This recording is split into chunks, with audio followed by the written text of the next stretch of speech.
O te fifi fo i tau tua o Samoa le antinu pele i le loto malenga ka te fo i vanga o le fiafi o folofa fa ta lofa mo fa felo i antinu pa ia mare mamalu la sila si fo i o sio tata o tiro ia o e fo i o mawhai o na saafi lungo le prokalame e lo na amataina fo i le rei fo i vayaso ia ele toi fo i mai ai fe au mga ruenga fo i ia e me se fo i o le tau tua ino o Samoa le antinu pele i le loto maleanganga. Ia ole to ona fo le nei masania ia fia lava o aso taitasi mai le aso ngofua se ia pa ia fo ile aso foraile ia awa fo ile tautuina ma le longolongo pui le ina le pa ia ma le mamalu o sio tato tunu o Samoa po fia lava fo ile nei tafa te tele le klope ia o lo e mafuta mai ai po Samoa po o New Zealand ia po Aotearoa fo America so se tafa lava le nei klope ia o le tō o na fo ile nei asiata fa le malu le fo o se mai fo i lungo le tātou proklame ia awa fo i o Samoa le nei fo i vaenga o le aso me se fo o le fia fili nei o le aso lua se fulu ma le ono wa uma fo i le masinga longa lua na ko ia o tātou tū la lanta fo i le whaasifonga ia o le toi tau tua le masina o February o le masina lona lua o le nei tausanga lua fe lua se fulu ma le wha ia wa o le masinga fo i le ngei ele au se kol se fulu pe kol su mar kasifika masinga nge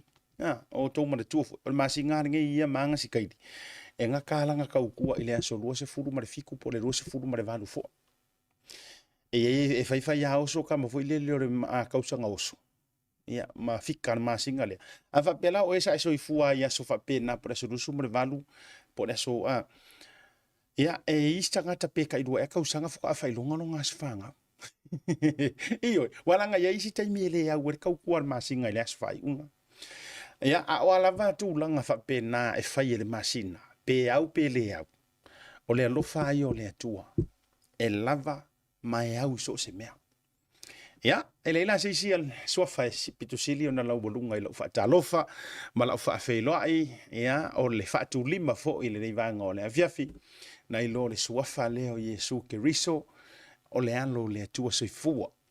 Nei o tanto toi o i freseu, ia, ai sapi maa o malie. Io wai tango i ula, wai tepa i ula, wa tanto futi manu ula. Le alofa, taitama, o le alofa fa maoni o lo tanto watua. Ia wai peyango fa ya kuso o isi porukalame o tanto i retua na iantu. E yengisi o i tanto sa tanto utala noa na nafi.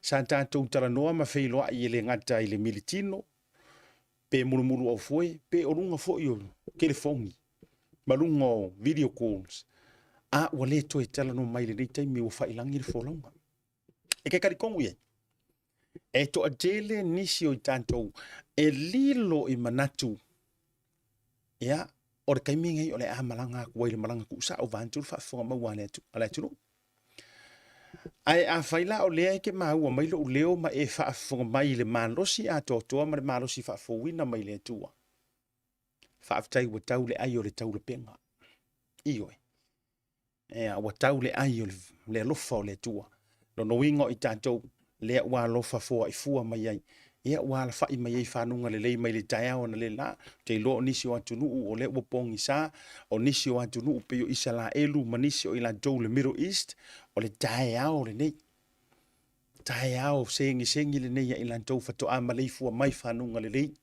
ia fa good morning a tuai nisi o do o lo mafuta mai o le to taimi o le tai o le nei ai afa pe o to mafuta mai o le to taimi o le po good evening ia te o to umalava e a fai foi o le te mafuta mai o le ao uli anti o to good afternoon lenga pe no fai atu o ke kala ngoa fa afia kuringi kaimi o lai kai ao ile si pikongu po le si atunu e ma fai vono utara no antu le fiafi o valu ampo ile si foi tafor ke lopi au i lai ke si le fiai mo o loa e ese le maofa o fofo ngale tu e ese le maofa ma le makaukia ele jiofa mai o mea uma o ile langi ma le lalolangi ele ai se mea o ile lalolangi ele i faia e ia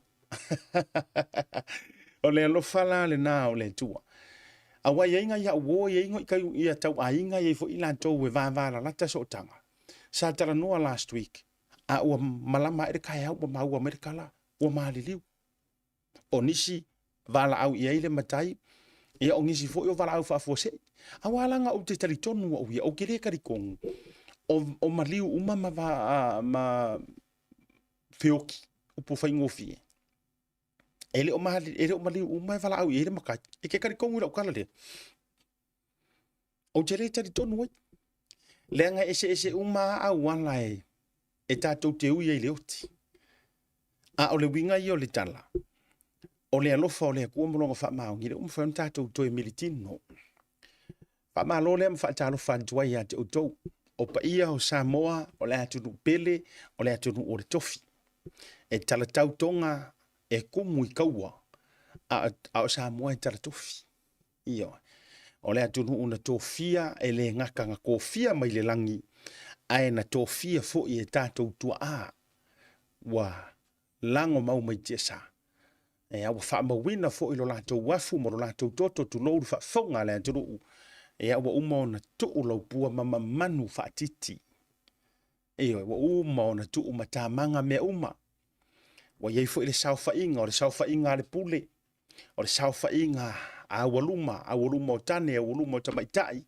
o sao ao whaletua matausi o whanau wa uma na tuu matamanga o le winga na nao le nantala o Samoa o le atunu tofi ke iau facilities ora e le winga o le upu kapisa iso o ngei whailaunga ma pisa mai ei fo i le upu o le langa proklame o Samoa le atunu tofi e le nganta na tofia mai ana mua ai le kaungu urkala le lei wa tofia mai ana mua wa yele fa vai papa o ainga matama o tama mo lanto ainga e fale polu o tofinga fale polu na tuta faitoa ma tuta faitia fale polu o malo ia masau fa inga ese malava ai kaungu ulo markala le lei ele tasi valu tonu o fa to a realize ai Samoa a woi ka fiola e ka fefe ele I vale tu ulima tatou to finga na tu ina mai ma tu ulima pe upu faiva e vai o lia va nga kukulima fa mai le o kala ko inga ka fiola e sa lo to ia le nganga o le tua a le la o ka ku ko ngu mai ele ai ele o kanga lo halangi ka ku ku ele o nga fangua ka ku ele o pai mala fai o ai malava ku ya anga ku mangua ele ai ele o kakua nga ai o lo o yai ya se tu ai sili ya ku ngai mau kupuma o ia le na o le tu soifua o le tangata fo ili tulo na ia faia le langi ma le langi langa nga liu kingo aka fia kor kan sa liu kingo kan ka le loko tala na tu spei fa talo fa le nganga ma walunga le nei fiafi la fo ile ale yo o fia u ia le ngai lo tolo toi e amatambea ia ile swafa o le tua ia be se fo le nganga pa ia tai tama ma so soangi ai o mai la o le nei fiafi a fa pe fo ila tele ilo tu na nafi pe yo ia e ma fuanga yo ia e me se fo yo tu langa fo ia le to le malosi ia ma pisi fo ia tu langa lava fo ai pe e ke aru frisa pe ele ke le aru frisa a o lau lava ia fatu a inga tausi le tua ile aso ma le aso le va o oe ma le tua ile rua maftanga va la lata e faia e alo loko ia ki oe ke faia e lo loko pe o la ka vika fa tonu lo wanganga e fa manu ia Yehova o mea umafo ia o kokongu ia tea fa manu lo na suafu pa ia o ane ingalo se me tasi o ana me alofa kauka ia o fa talo fa le na le vanga o le fia te auto uma ava be vera ke le ko kai angafi ia wa nga fu ai mo ila to ro mafuta mai America le vanga o le fia ma Hawaii ma America Samoa o le lato sa pati po la sale nei io la ko wasar ngai ia happy Sundays ia auto uma lava o lo mafuta mai fa aso sa ile yeso ia o to telo ma to ta fo le nei fo ke lopi ia o le ma ko ke va fa aso nga fu ia o le lava la le taimia oe ma tu langa o lo ia ai ele suia le lo fa ma le anga le o le tu a talo fa fio le tala le va ia tu le launga ino le upu le tu fa fitai le launga ina ia ma le tala ina o le si foi vai Tatalo fatu le Autala. Fai Autala ma missionary uma so se ekalesia ele fa pito au nga fai se ekalesia stasi. Ora o foi tu alalo mala o foi au ngani ioi ma le talo sanga. Fa ava ngono lukoi. Fa ava ngono luto te fa alongolongo ai inisio. Ioi. Ai me se foi inisi ku yaku ilo mota. Awai se fa kwala ukala le. Ore kele o isi o kako. E avea lo soifuanga mapoloko. Ma mea matua I ivia iau makae ku yaku ia le au mone mau Yehova. O nai tala ia le kale si Yesu Keriso lo pa yo so ngatai. O le au kala ia le Assemblies of God, Voice of Christ, Worship Center, aso fitu to e fio mai. Ia rau kere lope inge au kala ia katoliko ma e whakasama me kisi. Ai peitate e whaiatula uia tala ono e kalesia wakene fo inga fea lo ufali. Eoi. O te lo mafuta mai, isi whaife au, se wangalo ia kia ulonga sua fatu lo, was whaife au lea, se whawhea nginga. Lenga e asia kul fale mai. E se tasi lea vaenga wo mana tua le ne fiafi. Whawhetai ai, whatalo fatu I sio teile a vea taupu sa, ia fei. Josephine Pele, le mafuta mai Amerika. Kasi la lea taulanga soifua fu ele nei ai nga mai I sio matunu I satau. Ia oro fai ma fetu pupula fo iole nga luenga le tua I fatu tuanga katoliko. Ai mafuta mai foi manisi lavu. Ai koe foi mena lau kala I ilvena soyo na tua pe ana ufai atu. Urfale mai. Makusi ukama. O ngofo umar pokala mema uadwe I miro moa. Mai so atua yai. O ngofo ala lai ka oko ya la to ina ile si il fala va sa mai o ngofo ma fai ka ro kusi ile ka o kia e pela kusi fai ka o ke ia ile foi ngale pe tau vala au tu tau fa noi ya tu le tangata ya ku fa pe au ya o se fo ma ai uma fa sa mo o le sila tangata no ma fo fa pe au se interpreter fo ngale fa di upu o ka ngoa le matala no masita matu lo wa foi nga matua foi le po se me o fu o lo va vai o lo ke kala ngoa kwa u fa pe o le interpreter o ska ka fa li u le la tu mo lo tama al ma kala ngoa o vai ko ngai le IT le fai mai e IT foi le fa ke rusiano tanga te foi le pe o tu le la to mission le po le la to foi le tala inga e o ko e asia ku ya ilan to no mo tanga sengasi o fa fea lo la ia ina uta ma kala ngo fo se su mai lo wa vale ale kala ngo merci su mai lo ma fa solo ya ona vo ila o le nei por kala me be ma fu ina si la fia le to tele lo fa tau va o ke ya la le fa ko sko inga sorry to lo fa fe o le fe au fa mai ai se ma lo sunga asiata fa pia u ye e ke o ir fa ma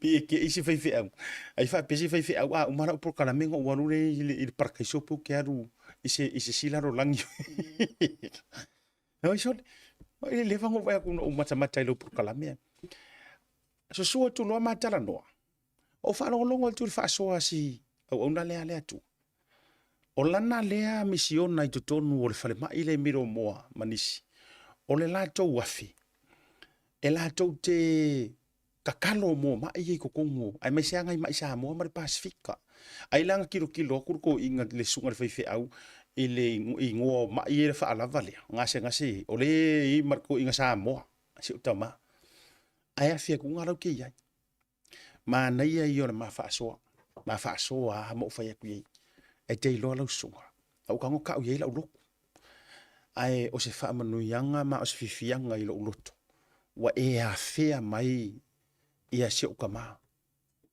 lenga ye lo ukari kunga e ui le aka mai wa faa o loa inga ye le atua fo mai pasi ai le ia se fo mai sidi ngai lo le aku o le ala wa e suma o ro e sa foi ma au mai ia le faa unga le nga mai fo mai sidi ya vatu ya faya la nga ruenga a fa penga e suma yo le altu langa te nau e fai ka kala le vango e ke faya e umoro fai mato te talo tu muri lo la ia Ava pio e mai mo mai. Fa malie lo fina ngalo. Ua ule maua ua ngalo ia te aurisi wa fosi. Ai o e tonu ale te fa malo atu ma fa afta yatu. Fa afka ikelea. O te lo fo e le na o le tasi watu lasi. Ia manisi fo i o tau lava au whaingalue ngale tua. O lo o tau whaia. Ia lea ngā ruenga taua ma lea ngā ruenga whaau laula. Eo, whaaftai tele la ia tau tālo sanga. Me la lea, lau whainga ruenga le tua, whaaftai atu ai mo tātou uma. Kalia, whaamore more. So ia ke mamapo loku, wa ia liskangaka. Ole matua mapo loku to the point where makwale ka kalari lo faleri e kalia isis. Eo, e ka kara makua mapo loku. E vai mai loa, kui mai loa. Oh, sorry, whaamore more o mātua. Alai ngalo ya oi. Maybe o le afenga e afea kua isi vaenga nga. O le fi feing. Ia. Maybe wa uma fale nga ku i le ai ma se fale. Ai la feoti le fi feing u se ipuvai. Ele o afea kua le o onga o se fale nga. Por fa soa ku ya o le upo le kua. O le afea. Kulo afeo ki ngai fai au kala i mangai au misiongali. I le fia maua o singa ipuvai. A le fo ila ua makua ke e ngai oi onga oro mapolo. Ke e ngā onga ora mai. Si langa sorry langa o mātou e ia mātou a tali tonu ngai o le mea la lea mari me ia kusesi alai le fai mai ale. Alai le fai mai ale fe au. Ai mipi nganga fea kui lo fale o nganga musu ele nganga pa ia. A fea kule fale o si finga ngale aso a kore Facebook. E usu mai anga o su e por kalame. Ie, a fea kuia ku il fale ngasi fa ku mai ai lunga. Angu sa ngala e a ere i mei e sea maronga moenga ngā e ka puru. Ngā o le la iyo, ngā o le fai manga ku ai lunga o Facebook marunga o le live. Ia, ala musu kore nga pa ia aruia a fea kuro ia se fa kulai se me moronga moenga se tau falo lo nga au fo ngale kau kulai se me man ai pawa la kulai le wa kulai me fo ngaru kulai mai ya ba fo mo kwa e musu ai se fa la vela ia a talo fa to ile ya te to uma lava fa after ya tu fo ya te to lo talia ina le au tala whether you like it or not ia Afi ai kokong o le se vanga ngala o atu fo ile u fala vela vea ku ngai kau faila o mea wala ngala yai mariska ka fa penga Pako ngala u lau le mea i rungo le lau ai ku iku ia ku ro mare au kala anga kakala mar fe kokoa ala le me momi ale me ai le supo mau kengi lai rungo le lau fa ko mangas ala nga fo ilai musu langa vai tunga langa lai mo ia fo ife ro ko kele ka kara ko kong la wa ka ai u kakala ma ki nga vai mai fo ife au kala ilai maka ki kele aku pinge fo ingai ma fa ilo ai ngai au kala na wa kakala ma ai se me mo mia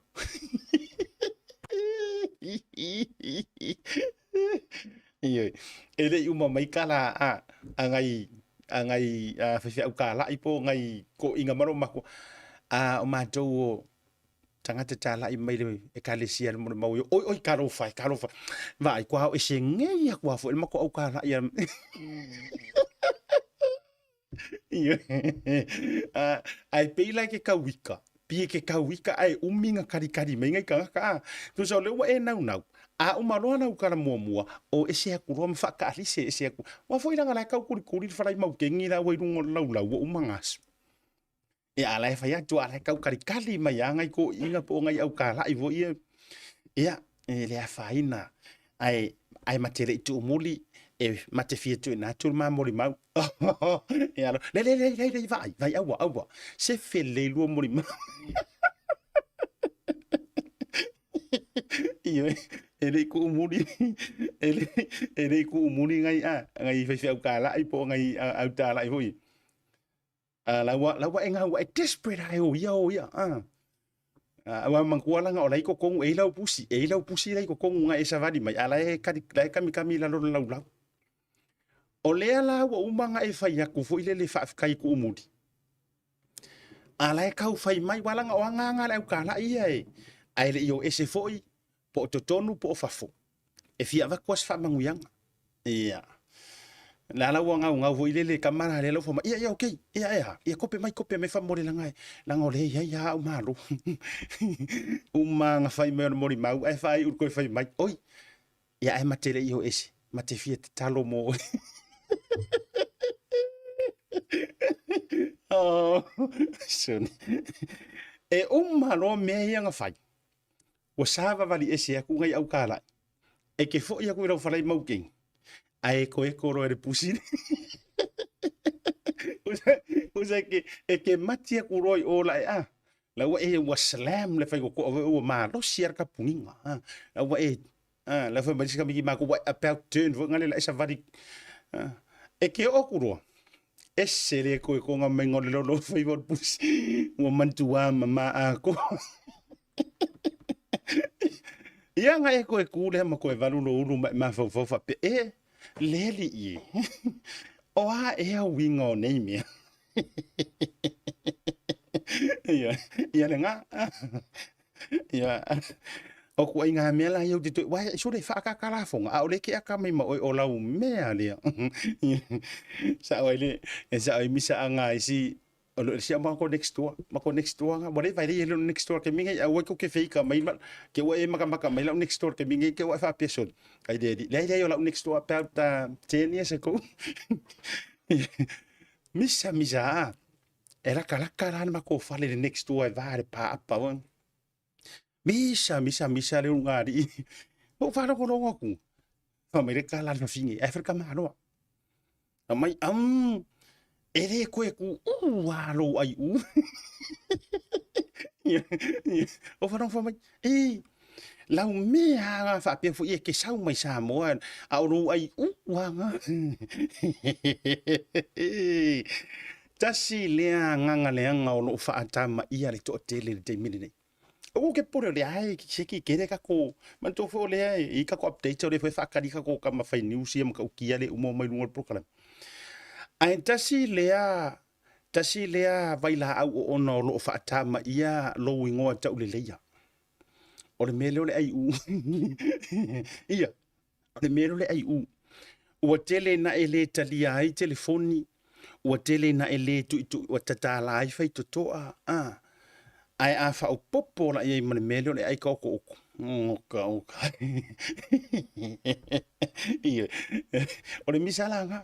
O fa pero loko sorry ai la me mali o le mo me le misale ru ngari ile o le me mali e pe ya nga next to Samoa ila nga fa ko ango fo ni sila ai o fa longo ku ngali o ke ale fingi fa mai la o me ale nga fa Samoa ru ai u le a wo o me aro ke o le fa ko a fa poi ngai ni sila fa ko a masangi longo winga nga next door fo Samoa.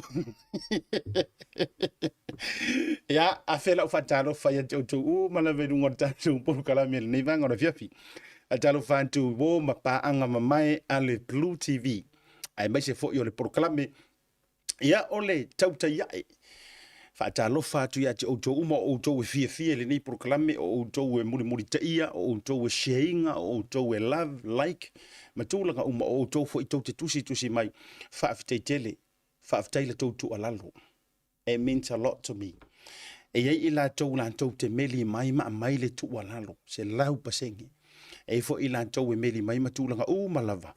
E ya tau te fa soa mai ai. O afo inisi vaenga o ifo ngo loa. E ai fo itangata so le o le overprotective ya. Ya talo fa je uso ya Tagaloa afa. Ka wang levang a mai lunga o fa ala wilo ya mo nga va ki le iko yo o mai se imola va. Ai si fetu la tala le.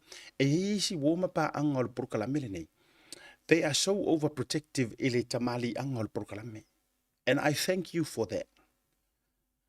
Ioi. O te whawhitai e tua. Kiri lope na awhia i sa whawhitai mo mwalanga. It means a lot tia. E yei isi. Wo pe ia se kako por kalame faikile. Ia. Hei so ila tau te meli me mfa mai a siata mana ia vaenga lea ia manga ia fo ia pai mala fai mana ia a fea ia thank you afke kere ko pulo o ani vaenga tau te fina ngalo mole le leia male alua luma ia so sta mai fai fona mai tono tau te ia e pole Blue TV ele ngata e o te mawaina ai fai tau fo initial tatu office so ta mai ai ai mo modi fa malo ma le fa te tele ta lo fa tu to fa lo nga ka fio lai ole fai lo tusi ole au kirikiti ma losi tambo le lio na mai lo li ia ma le tausi e ma futa mai le olo nga lino ia ma le tala fia e ko pa o le papaki wa kam mai le sko ngai mo o to u ma lava sa auto va atu ma tu papaki lu va so telu wai ai wa umma wa le lava o te tau tino atu o le amatua ma mafa le osor kamale na osor kemingi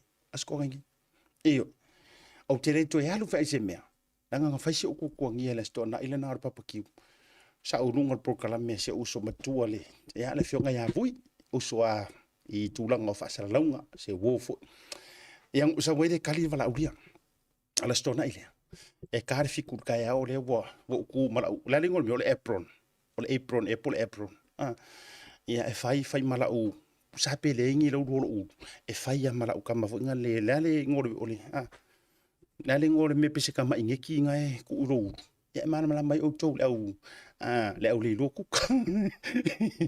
ta to filo ia la so ni ia il tamu fai nga fo ole au kirkiti ia sia ma to no le fianga fo ole au kirkiti ale liona ia le fo so ma au le asutona talia mananga nga fia ia wa fo ile hatina ina fo ile talonga wala wilo ai ia o le fatu atu e tau a matari tu fata singa fo ia ile nei fo ia tunu ma uto o malava ilungo le proklame ma lo lava le unsai ma lo fa to a fa pe fo ia ke kusi mai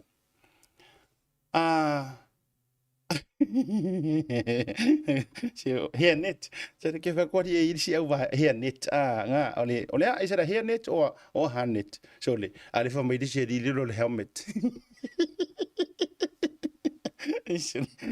ia nga ole here net ole apron ia nga uma e tatu filo ia ma lo la vale sa ia te o me se fo le ungo ko ta longa sa ia ole fa pa fala ni si o ungo ta longa a wali tatu por kalame ole sports tala no ai ma lo la vale sa ma lo fa to fa tele tatu company lo so major sponsors ele ngata ole Tasi Market ma SMI ia tu sai foi ole lango so ino tatu por kalame Pacific 40 me talo fa voucher ngata foi le PacificEzy money transfer ai tato wa so fo mas fa malu lua ku pe ko fa ele ui me Tautai A'e ia fa malu lua ele ma fa ingo u fa ale wa ku ia lo was so fo mo was fa na io pe ano taftaru sanga mo se ole uf ele o kere o ele o tongia fo ile matulanga tau fo ilana e fa ia nga ruenga o le sensa o my love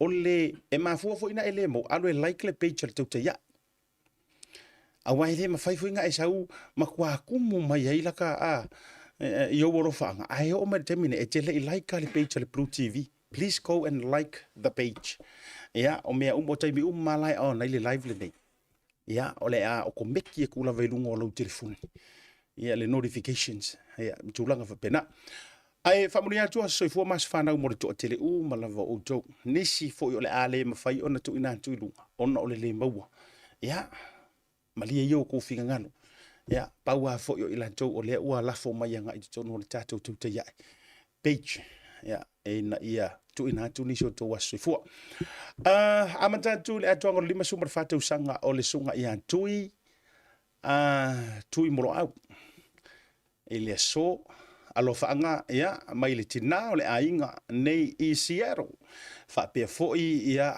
lona ainga mai California I America ia po sorry my California ia fa pe America Samoa sa tu paitia ai mai se o tu e fio le nei la lo langi o lo au mo wai ia onisi o wo ila to fo ia te masa ni ai ma du tele lo lima se fulu ma le fa tu sanga lo so tui ia ma fa mrianga le nai fa popo tu ai lungo le proclame le Tautai A'e mai ansiata fa manuia le tua ia to turu inisi tu sanga stele o lo so fua O le isi tātou a sofana ule na tu ina mai ole atonga o le 5 mariva tausanga. Ole tama ia pule e sea mua au. Manui tele le atonga o 5 mariva tausanga. Ioi. Alo faanga, ia, ma ole so dad, alo faanga ma whamurianga. Ma iau ainga malava ia turu mau. Ia, ma lau whanau i Samoa ai whaasirisiri alo faanga o lau whanau i le lau mua i Wellingtoni. Manui tele 5 mariva tausanga. Ia, alo sunga, pule e sea mua au mai le Tautai A'e ma asia talenivanga fo ele fiafi. O leisi whamurianga lea, e whiololo are ko akeleo i la tauia. Leo o tu ina tua whawhaingo fiefu. Ia, awa fo ile atuanga o tō wasa soifua. Ile so, o le tamaita ia Niki, Caringan, oka, Caringan, so le, unga pio i mare lau whaiwai i ia, sunga Niki, whapea fo ila la lea, Lioness Muripola, o le tamaita ia Pauline Moon Muripola ngā ono. O sivaenga sia, leo tu ina tu fo la tō wata. Ia, o lo whaangana na mai i lea whionga ia na whanua Muripola. Mo o tō malava, o nisi sa a tō ola tō wasa soifua lea sona nafi. O nisi fo o lea so, e nai tō whawhine me whanau fo. Ia, whamuri atu le Tautai A'e ma asiata, ia o tō wasa soifua i lea so, a misi fo lea sona nafi. Whaabtai i le tua i tausanga i tele ua mawhai ona fo ina maulia. Ia, mangisi lava fo i o whai o tau wasa soifua i le so, ai wale maua i lungo le proklame, whaamnui le tua. Ioe, te talo i le tua, e toi whaupopo nisi tausanga manisi aso, e tau tua ai. O le whaafengo fia o le soifua ngarangi. O le mea alo fasili fo. O le a se mea o ngā e te whaia mo le tua. O le fasili ngā kaukai ai. Mo tātou malava ie a toa aso whanau po aso soifua ma whaelo ngaina o le fesili la walunga. O lea se vaenga o lo soifua ma lo uola o whaava noa mo le tua. Ka kia ia ngai whangau laiki. Ai mo tātou ma le au mātutua, talavou, i la tau wa malama i tūlanga o le whaasoa. A kolo aso soifua, o le aso e te tō manatu wai. O lea se vaenga o lo uolanga o whaava ngoa mo le tua. E lea o nganga i koe ko manga. Po lea se mea lea kua o whaiaoi. Ioi. O le upu moni. E le te tauna i tō manatu mai whaapea. E le, o lea e se, kele ngi kausang. Wala ngā e fua i tausanga o le soifua. Ua fua ina. O ingala e kere fesiringi ai, mea ua whaia e lea tua mo oi. Ai e fesiri fua oi haki oi. O lea se vaenga o lo uolanga mangi kausanga ua fua inga. Ua o wofo inga tu mo lea tua. Ai ua iai foi. Mai le koru se furu, mai le wha se furu, ia pēla kui lalo se, mai le se furu, mai le lua se furu, koru se furu, wha se furu, lima se furu, onga se furu, ma wha soro solo ko ila vai ila joua au lia le se lau pe sili e tu foi. E te fesilia o ilo mafau. O iai se aso ngi kausanga, sa o wha o ngā moreli. Ia. E ke maua roa le kadi o le kamaranga, na e sila lea ma e loa, e ke whaakāua i ngā o wasa whanga. Langa o le tele o nei ona pō. Wa ese a le motive waka kai ai le whaamanguyanga o wasa whanga. Am I right? E ese a le motive wa nga ai le whaamanguyanga. Wa whai whaakau wanga i sia so whanga. No, o tiri whai atu langa i le tau fia le mea watu e le atu i lo loto. A o le fesili i le Tautai A'e ma le porokalame. O i loa le whatau ina. Walanga yeile si e ngau ai a kolo ngarua kasi. Se ke rengi kupe foa i kanga ya oi. Se i whai se ki. Lenga wa ela ku e vai le ki ala uora i oka o ka se ki e ki oka akoa. I wa ela ku e kiro oka se ki ma mawhai fiu su e si. E peila o le mafua angalenga o le akau mawhai e ilo le si i a akoa fo i lo ufuru kasi. I a koro o koro se furu. I a koro o fa se furu. Ona ina ia wha o ngā ina e mauaingi ngai mea. E pei e ako ai kausanga e kakala ko ai avangoa o e ka whau. Ai, ua ave sea I lo whiringalo ma so manatu. Le whaaka wainga o le ola ma le soifua foa I ele atua. A o le a sau give back. O le a se mea ke koe avea. Le anga iai ka I lo furukasi wo whaia. Lo furukasi a whangau a mako whangau o keifo. Ngā loku e sa o ian ia tole a fua. Ai e le a makara le kaa.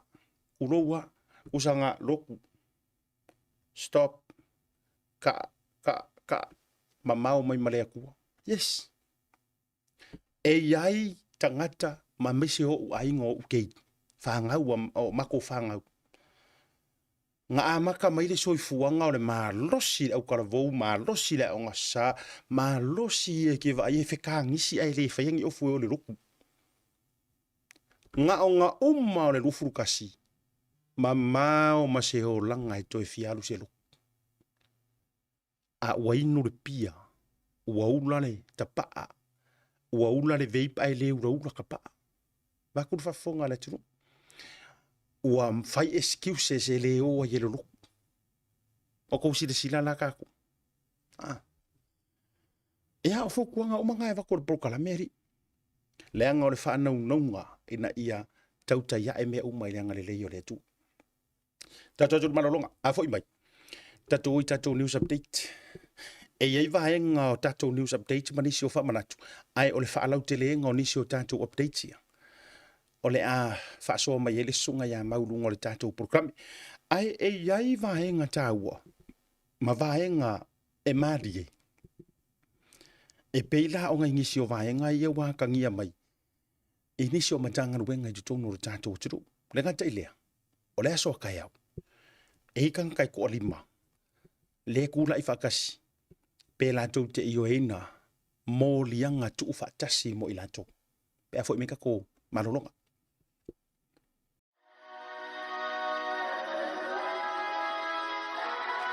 O le talavivia mo e sa mo le anturu pele ua tatala ina nei au kilani ni usila mo le taimi mua le ofisa o le kompania le SMI ua mawhaia nei loa o na whaia oka mo mauta malawa raka te lea o whalisa ma whale titele I si o tātou o tiro o Samoa e tau lantu le lantu lanai au kilani nei. Mo le fausia I no whale, whaatotonga I no whale e te baua o malawa I le unanga a le SMI I mangele. Telefoni o lua tasi, valulu o lima I wawha. Pe te asesi atu ila na tutu atu si o le faso mre fitu Rainy Drive e mangele. Pe whaafiso ta I le fionga I a Mayava Leslie Wolf. Talofa lava, Tasi Market is here at the Mangere Town Centre, the heart of South Auckland.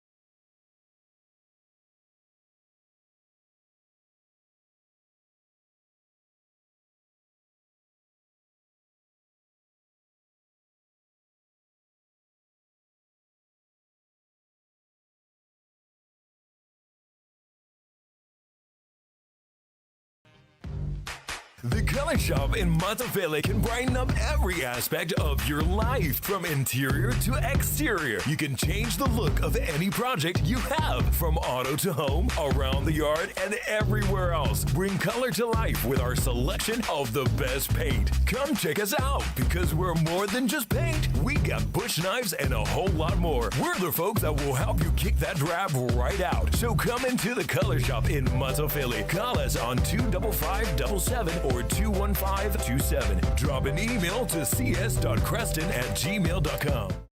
Whaongale tautua le PacificEzy le masino February ma mawailo vanoa te manu malo ai whailonga tupe tai lua se lau ta lau sautia mo ana paanga. E se fulu whailonga mo tātou New Zealand nei, ai se fulu whailonga mo Samoa. Mai se ina le nei whapitoa le so tofi lua se fulu maraivo February. Awa ne ngalon download le PacificEzy app I lau telefoni whawai. Ma la fwai o tupe whamamoli I le nao le lima ta la le totongi. Olo awa noa fwai le direct transfer te posi sao mo yelo se leni le tātou account. Ma whaatino la fwai no au se leni whaonga ai le telefoni. Ai inga whapitoa. Asiasi mai loi o tātou ofise tolu o tara o tāhuhu po mangele. Bevala au I le o barsalau o tasi onono. Po telefoni masandi o le lua fituono fituiva fitufa. Ma le lua fituono fituiva badufa. Ma fesili mo se la lae lata la tātou mo oe. PacificEzy o la paanga mo tupe whamo modi Samoa.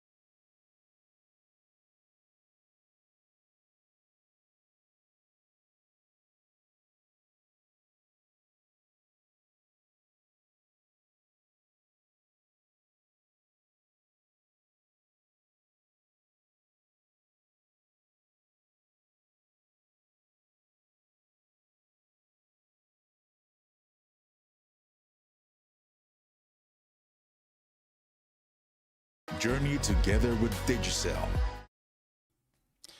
Tabula watile ua joy se furu biru chon jana li tula lima tale lima ia mo le tanto so ta inga Samoa I le sunga ia mau hand moni si fo o tanto palo mai si o tanto jero ia ma me fo I lo tupu ma va inga lo tele fa pena fo ia Australia ia I le the one and only Mr. Molly Elvis io sui mai nai Australia ia ma fo ni si o tonga mai ia I Australia me se fo io le Melbourne ai ole ato mua antu ina inisi o tātou headlines o lo tu ina mai tono si o tātou tiru me se fo tala una mai Samoa o le fesilingi ai o le faipule o whaasale le anga numera lua I tūlanga o le se lauli me se fulu afe tupe fo ile o le poloketi le sa wha matu atu e tau lantu le lantou miliona mua ea o lo ta oto pe la vale lo mai winga I le wha maninonga e le fionga I le faipule ma o ia fo I o le sui minister lango o le matanga ruenga o tupi ia le fionga mangele se kati fioi o lo ta oto la matalia fo I se tūlanga I le wha maninonga o le vaenga ia o te longa fo I o le amaua se wha alau te lenga o le vaenga pe a fisiringia fo I le sunga ia mau pe a mo melo na vanurunga le tātou programe tasi lea mata upu o la fo I e lau walunga mai tono le tātou tiro ia so se fisilia e ia ronga kali ma e tau o la fo I le maua o le havanoa ia e su mai pe fio mai lava le minister la tau ia po o le faipule e tali e tusai o vaenga ia ma wha maninonga le whaonganga o le lātou la vai e seleng ina I mea ane fo I ua vave no tātou tau le pua malafo ia vave fo inga kau ai ka kuma Iyo, a ole ke le yo fa puku nga ala fo I lumo loka fali. Ai le se ta o to pia. Mo se ta to so ta inga I Samoa me se su ma le sunga ya mau. Ya se ya bai pla se ta la tu sai fo yo le vainga. O le si vainga na le potia mai o lo tau fia la fo I ia le container funga. Se ta si o li singa. Le sa tau fia mai le tu sanga de tuana ia today.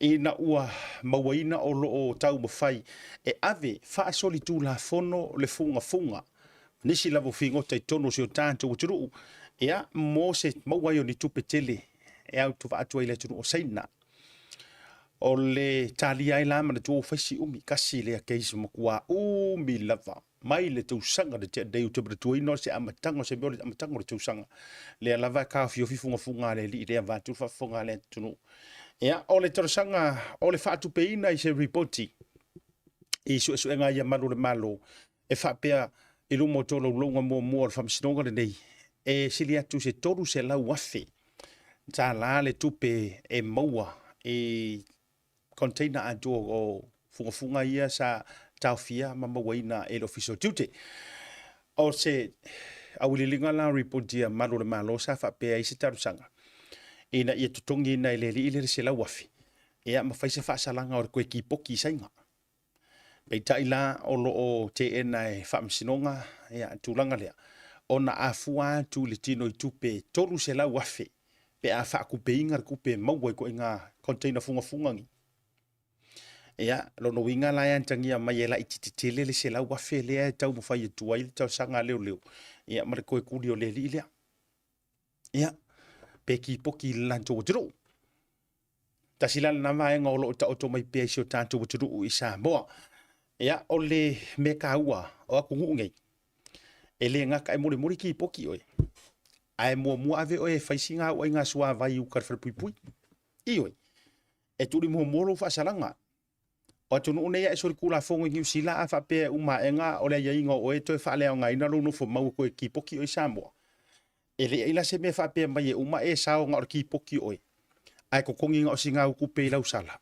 nga e matile o vale le ai e roka mua ma ave oi io e kuria umea tuli lo fa salanga ia na fa to a sila ila ia le tu la ko foi le nga kakala mai ai ku pui ko kongo le vengi leo ia sa o malai va le mfa ki ro o ki poki Samoa ia po le tunu o te sa wai ai tasila le vai tarsia ia ole a fa ia se fa msinonga me tonu wa le sidi ku kasi ai ma fo ole fa afia ai lea nga fai ole a mi ole ale sainga le ale foko amaua wa fiang yang ko ruse la wa fe nga mua le venga mare so nga la ur ka ko fingo kam funga le kiwa wa ka ule ma wa se sea wa nga ore kumu I vai wa kumu I vai ma meu mai si wa ka ule ma wa ka ko funga mare ke lo isi e fai ka ko fangu ari ao ma meu tu langa fa pena ya tasile na news o update mai tono tato tu I Samoa o le si vainga o le reportia mai ai Samoa o le ua me ese ele fionga le foi pule fa le anga numero 5 le fionga ya pistava I fo o fa ese male tai no le committee fa foi ale lato wa fono fa vai mana tu fo yo a wivi ya matulanga fo I o lo ta auto mai ai ngol fa ngol proketi e chia pe tai fono ia le foi pule ai kasi la leo mata upo fasi umikele mana tu fo I tele no office ngele fionga ya vui pro fionga tole fo vui masina mo e tu sai o le mata upu lava lea I lo latou poloketi ma kua kasi ngei ku malo o le lava ko adia le lako milionga sa umi se taimi o to olia ya ma ona o le mautonu lava le tulanga I le ngata e fatia I le latou wa ofisa o le fangua o kau fawere ofisa ia ma le va lava o le feipuli ma le tu malo ai mai se fo yo I latou o lo lango sua I le fainga malo lo tu le mai ma le tu fo e kai fongo le feipuli ai sui kai fongo sesi o le vaenga ale fast por fatu tu ele to sama utas onga o le polo keki o le polo keki e fainga malo sa mapu e mai tonu o latou manu lauti le sa fa la wi lo pe atu le mai ia le la ufa ilo mai ia o le la ufa se tuanga ru esi ia le fionga le feipuli ia male committee fa vai ia ai fa nga solo nisi o fufuanga e tauara mai ia I se te fono ma sui te fono fo ma le committee ai se fa kaua o kua paka kua o le melia po le mta upulia fa me ese ai fa nga solo mangwia yo le kumalo o a foi vai nga o lo fa va tu ai me ese ai fa ka vale fufuanga a wale manuia o nuu mani tu malo o Aotearoa ala atau mo se atoanga pe a sumali sunga ia maurunga le programa o le si mata upu le wa mai fo ilunga ni so newspaper Samoa o te mai tau watu ofisiring ia o ni so tatu programa pe mo infasala longa ngi so fasala lau fa pe mai o le ua molia tu lo le sunga te fono o le nupi fa sunga ya bali a pano mola fa pe mai ni fasala longa ni si o tele ta ua ia swafa au ki ronga ko kisi la fia fa pe mai o le ua molia nei ya le fionga te fono o le nupi fa ona oni tuua inga po oni vaenga whapea tau misleading oni se lini ma tūlanga whapena. Sa ia ioina, pe ona umai tustu singa fo i mai Samoa. Ia, enisi o newspaper whaasalalau. O le a te le so na o te lenga, te lo fo i o le. Sa maua le avanoa e tau so ta i atua i le tātou ofisa. Ia, e le fionga le te fono. Au te role a tau whaalau tele. Pe a sunga, le sunga ia maurunga le tātou programi. Pau le vaenga o te loe wha mautino ina. E le aingi mō lianga o whaia. E le i o whaakasira ngā kua inga tūlanga na mata upulea. Nā o ni nai tala, ma whawha tala. Mai nisi lava o te tonu o le au whai ngā ruenga. But e wha maunia e le ise vaenga. A mea oi tu atu. Ia, na o se wha matalanga lava fo. E peo na au mai lunga o tustu se ngā nisi o newspaper whaasalalap. Ia, ai peo na uwha tole au te lenga. O le awhasiringi e sunga ia mau. Walanga o le kako urupo. O le makua maka uki a le peko ra u peko ko inga le ngaka o le launga o le pasese. A o le suenga mai o tātou telefon. Ia, manisi o vaenga a wale tau si le fiena. E le o tau mau ona mauolo le tātou fisota inga ma le ausunga o le fuko tāle tu lai lima. Ai o le to lima le sa ufa ia dua i o le asoa tae au. Le o le atu tu la i lu mo le whamsinonga. Mo le tūlanga o le mention a. O le lantou o le mentioninga. Bo le tōlau lawina. O nisi o mō lianga o le ua whaia. Whaasanga ia i lantou. E au fiaila mai le toa lima a toa le nei. O le fionga le whaipule i whaimata sua. O le mō lianga lava le tasi o le fo ua mō lia i ma le sunga i le sa avea ma malu le malo. Sinia le tō whālio la vea whaatau malama. Whaatasi ai fo i ma le sunga ia Samuelu o le tō luo Samuelu ia ma le tamaitai ia Lise Marie Smith. O le tō lima la lea. O lea le atutu la i whaatasi lu mo le whamsinonga le so taeo. Ia mo le la tō longa o le mention fo i lele. Na ta ua pe la tō te ioina. Nisi o mō lianga ia. A o morianga le nei. O lea tangia mai o morianga. E na whai mai e leo i o e whaasanga ia i lantou nei tō lima. Ona o se whaamatalanga. A le tamaita i le sua whai a Marie. Ia le kākafo i le lenga kau le mori maua Samuelu. Ia, pea no whai atu i tūlanga. Ngā ua i runga mori maua Samuelu le sa whai le maa whaataranga. Tasila leo vaenga lea e tu lauarunga le so taeo. O mōlianga ia mana tua fo le tof ale stofa ia li o fatau malama por sunga le leo. E SMI ia le mōlianga le sa ia mua. A o le tūlanga fo i le ai mese lava le tūlanga le tribunal ma tūlanga whapena le sa. A o le sila vaenga le o le lantou mōlianga tu whaatasi lea. I le maka upu lava ngei e whapea mai o le conspiracy fo i le po le tau pule ina. E liliu le mori mau. Pe kau pule e whaasese se mori mau me tūlanga whapena. O le amo se au te lenga o le vaenga lea. E le whaasoa ma le auso fo le au mai lunga i lunga le tātou purkalami. Ai tasi leo va inga i le APCA le whale whaamsino le asoa tai au. Ya, o kūlanga ia. Ona e mafua mai whaapeo se mori mau wale kamai ka i leo mori. Ya. Au ke le loa ia ka kou ia pen o whaatulang o la ua ili mo le whaamsinonga. Ai e le muka pea lo o pisa ku le mea le alanga e se le maalia i le vava ai mali sila Samoa. O Samuelu ma Marie. O kanga kai ko alua ia. Leanga wha koe e wha au ku mai ai lea ka lea pe o lea ka fau lea ta ua le to te tatou wha o ngai nei ngana whai ngofi. O Samuelu malanga mori mau. Maraka le o Marie ngara ko lua. Ai maratua mai fo. Mai ai le amakanga le mori mau Samuelu. A uma loa nga avaku nga ia whailanga whaamakalanga. O mai leo pu e aku Marie i le kaimi mua. E se le mea lewa ma waila ua muli nei. Leo te tala noa anto le mori mau Samuelu. Le na whape mai. Na o mai lo fo ima leo ma avaku ma Marie. O le vaku nga o Marie nga ke le i koe vai iai. O le winga lau tala.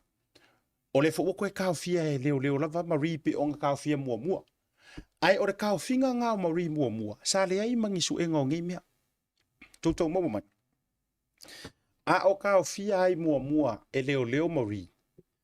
Sanga o ngā vakua mori whailanga whamakalanga.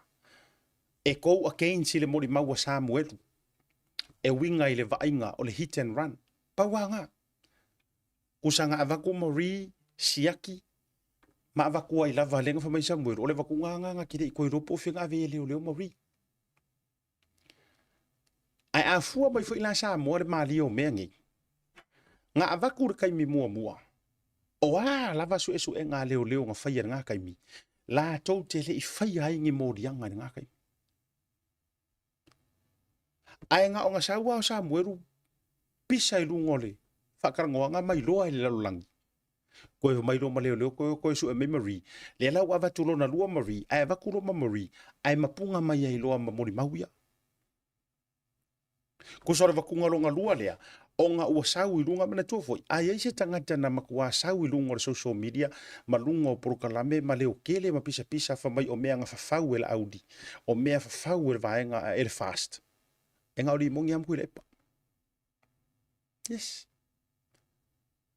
Paua ngā o ka ngaka o le lala au ngā ngā sa whai. Whakawha o popo mai e loa ma le si ka whao valenga i ngai Australia le siu po o ngā wale loa po le hako nguna ngā mele whai le melea. Kwa wha upopo elo i ai wha upopo i mare ma siu ngā li inga le ngako e misa mai kupi. A o tangata ia na mua pisa le melea. Ngā o le ala makula epa. Eioi. O la uanga pisa le melea o le whawhau. Le ala ua taunu ua le mea ngara pisa ai. O le koe o mai ala o leo koe su e aku mari. Koe avaku le ala ua sauru kala mari ua sui a koha. Ia elea whainga. Leanga e here kala fui lili. O mea nga wha mawinga ua kusia. Ai o upua e ka ua meo kongoi. O mea fui ngai koe. E koe ka usala ingai. A o le vaenga la na lela tūla i e runga si vaenga le lea soa tae au. Pela tau te iyo e ina mō lianga nei tu whatasi. O la tau pule. E wha aliliu. Pōli mau. Makau pule whawhau. Poangi me oro whawhau. E ona wha pēle o sautala. E nganga o akai le melea. Ia. Wha masingo mai sa moe pēle upe masani o na whai e taita. Ngau mai wha akasia sa mueru ma mari. Sau sa mueru wha leo mela. Mori mau le mea nga vai iai. Ai mori mau ai mari walanga le sa kua e fwit ma mari ngā. E le teimina tupu e le wha lavi. A le ua alu sua kanga o le wakeli. Le karikongu leo ma marko akele o kai o le akungu. Eoi. Le karikongu le mori mau Samuel. Well, it's obvious. And I can tell you and I can feel it. Kulo weda pe upset taise sila ukala le pe le fia i fo kai o le turu. But it seems so obvious. E pe ia kangia mai le karikongu fo i kai o le akungu. E le mori mau Samuel. Eoi. Ai peila o leala o maaliela e pe ore kari kongu mo mau Samuel. Ai o kari kongu mo mau ara kingiki le nga faila afea am Samuel. O fea la ngi ka ko kai. Ma you know sometimes you have to speak the truth whether if he kai kanga kai ki oi. But that's the truth. Langa kilo ai se mea la ingo uki nga ai fu le melea. O lea ua kari kongu leo marikula fongo mangisi o kai po ai lavar kai o kako kungu. When I say kai, I'm generalizing la ukala le whaiaku. Whoever I believe i le moni maulia, ala le ua judge ai kangaka. A or kinkiki le sa whaile la afea ma Samuelu. Clearly young confess Samuelu le mea ngā. So o lea la ua supporte kako, ua supporte le kula fongo, le tangata, o lea nga mangingo o lai whai afea longo winga anybody o whaingi afea. O le makua piliva po lao kala ka kouwhai. Yes. Yes. A le ngalo ai i le su enga o le amio kongu lea. A whai ngō fia nga wha a whaer kingiki le tulowa. Nango loke peisa kula ukara ngō e lungo le mori maunga mai Samuel. A whai la whai ngō fia nga se e kia le whai ngō a whaer kama i melea. O sao mai leo i e o e whakara ngō kingiki lea. O sao. Le ala na le inga ka fai kula ka kala. O ki ofo fo ia o ngi kai kai e karikongu ia mea. O te ofo ingi kai kai ai karikongu ia mea. Ia lenga hiro karikongu a fai wa fa le au nga inga. Mai na so fa le au nga inga uma. Ia o afo inga mea e sau fa le au nga inga. Ai uma inga e ku mau fa le au nga inga or kanga ka le mo mau a kensi a ku la ipama ya tulo ya li mongi ma. Markanga ka o ia nga la vea ka malea. Ai o pongi le si mo mau. Ya, na ona fa tata tu fa pena ora fa lau tele. Okay lo. Pe ya le mo mo tata so ta inga. Ya. Ke musu ka ke fa so ai me ya langa au nga. Nga musu ya i oi. E fa penga le la tu lo fo i ta ta yo le tu. Ku lo wa fa fo ma wa ka ka. Ai langa ka ke fa so ai le e ka ke nga inga. Pe le mena le na fa tu la tala. O le uaru o le lau o pongi lesi. Ya, e makuala i kiki asia kiki e vulnerable fo lele e maale ale longa loko i oe ngofie. E wha amaka i pepe kua ma wha amaka i pusi aku ma wha amaka fiala i kiki aku lesi leo e wha kara ngoasi ki kiki lea. Suia ia ngā marakala. A fai fo si kiki o lae nga makua a fia mailonga ma fau kulanga o meu aisa me wha penga. Ya, nga ngokong fa penga. Te jojo marologa. A foi bai. A fei lo ia sunga ya mau. E me se foi le to fatu vasa. Ya, mo fa lo telenga ni so tato talo toto. Lungo tato por klam.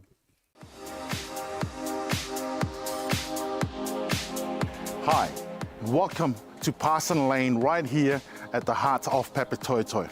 If you're an investor looking to purchase a high-yield rental property to add to your portfolio, or a first-home buyer looking to purchase your very first home, and location, conveniency, quality, and affordability is important to you, let me show you number 3/8, Parson Lane, Papatoetoe. Let's go and have a look.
Marque as forças.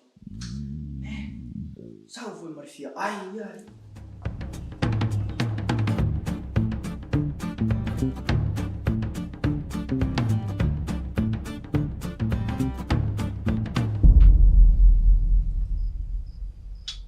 Ei, mas é minha. Ai, sim.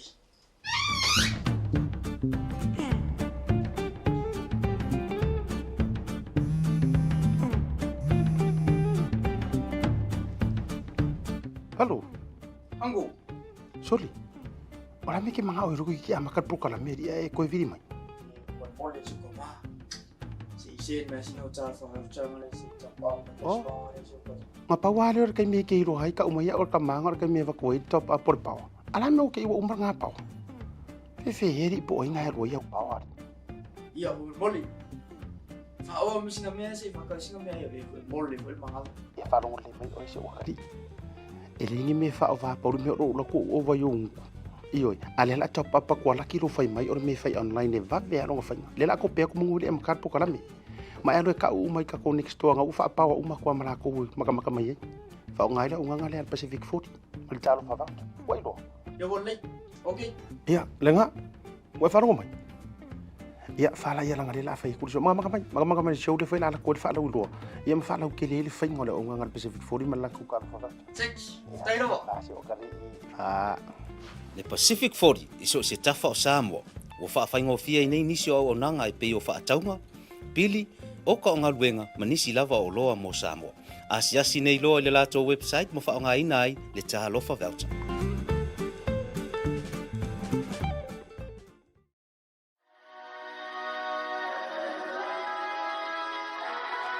O le talawhivia mo e sa mo le anturu pele ua tatala nei au kilani New Zealand mo le taimi mo mua le ofisa o le company le SMI ua mawhaia nei loa o na whaia oka mo mauta malawa raka te lea o whalisa ma whale te tele i si o tātou o tiro i Samoa e tau lantu le lantu lanai au kilani nei.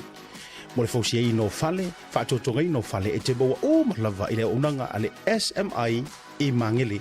Telefoni o lua tasi, valulu o lima i wawha. Pe se atu ila na tu si o le faso le fitu Rainy Drive e mangele pe fa so ta ile fionga ia mayava Leslie Wolf.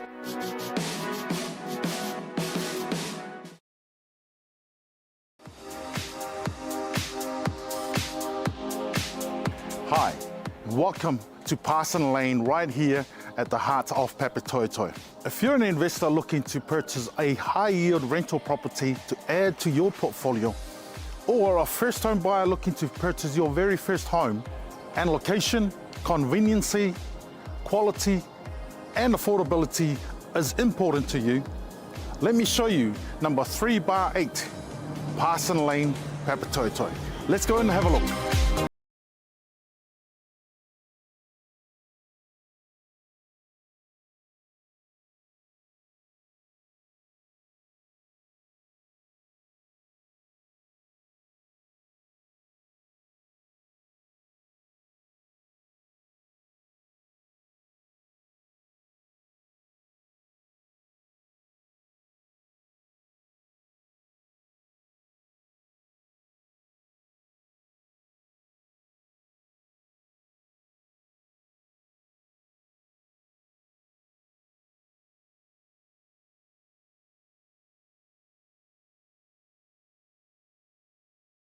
Pati leo se furu ma fitu biru tau tai nei le tu la lima e le tai me mantou ya te ronei au te fia fai lo anto le o maua le matou so te inga ia ma le au fai li poti mata utia e lungo tanto por club fo io le tau tai ia so fu te tasi around the world ia ma le to fatu vasa tama fa so wale fio le sao fio ano le sao me so betua ia tri ulu ia ala tai le no foi tu ainga ya ti oi tu sa mau mai tuala ya le u mo ma so teiga o lai ko sik ke si ma camera sunga ya mau sai lunga ya ala nga yere vai ngora camera ri fa pia le la o to me ia to fa sik ai to fia lava ya il dei vai nga fo la via fa talo fa ni soro ma futa mo le ga telo fionga ya for t to risi kama se a talo fa to fo le to fa so anu so alo a setu ya le mafuta bai foi mar fa ko anga ka ukier ka ba mo kele sala fai ya o le fiafi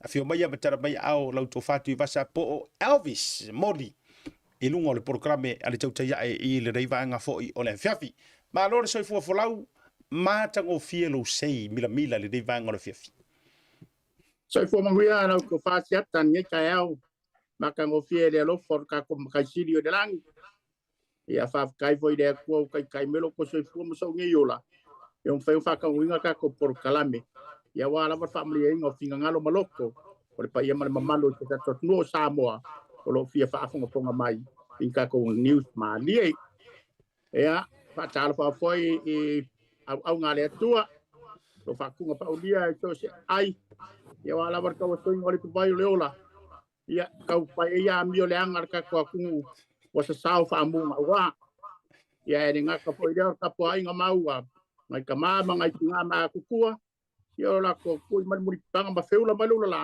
ia awala ma se manguia morka ko por kalame ia Asiata si whakaro whakupunga a makukau e susu iai. Wa koru aso ka loima kwa marosi le vela pe kai o ngafi mangi. Wa ma ngai maru.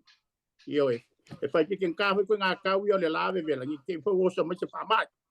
Ia ai o ngai ko e vela muli ngi o le sama. Ia ka ko Alo. si kau le le ia ai o lo manguia me uma. O se whakaro whaku se whapaia kurea. Ilo ko paia maro ko maru ia whapea pota ko au whainga luenga. I oro ngā pākia wā lava so te tasi o le au nanga tautai iai. Ea, ka alofa lava.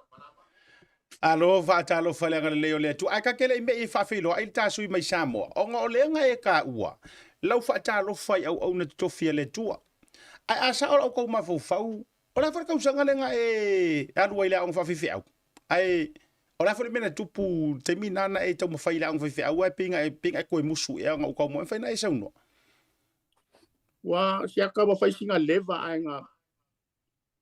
Ka lo le menenga kupu yo le fo e sta ma volo yo sefa.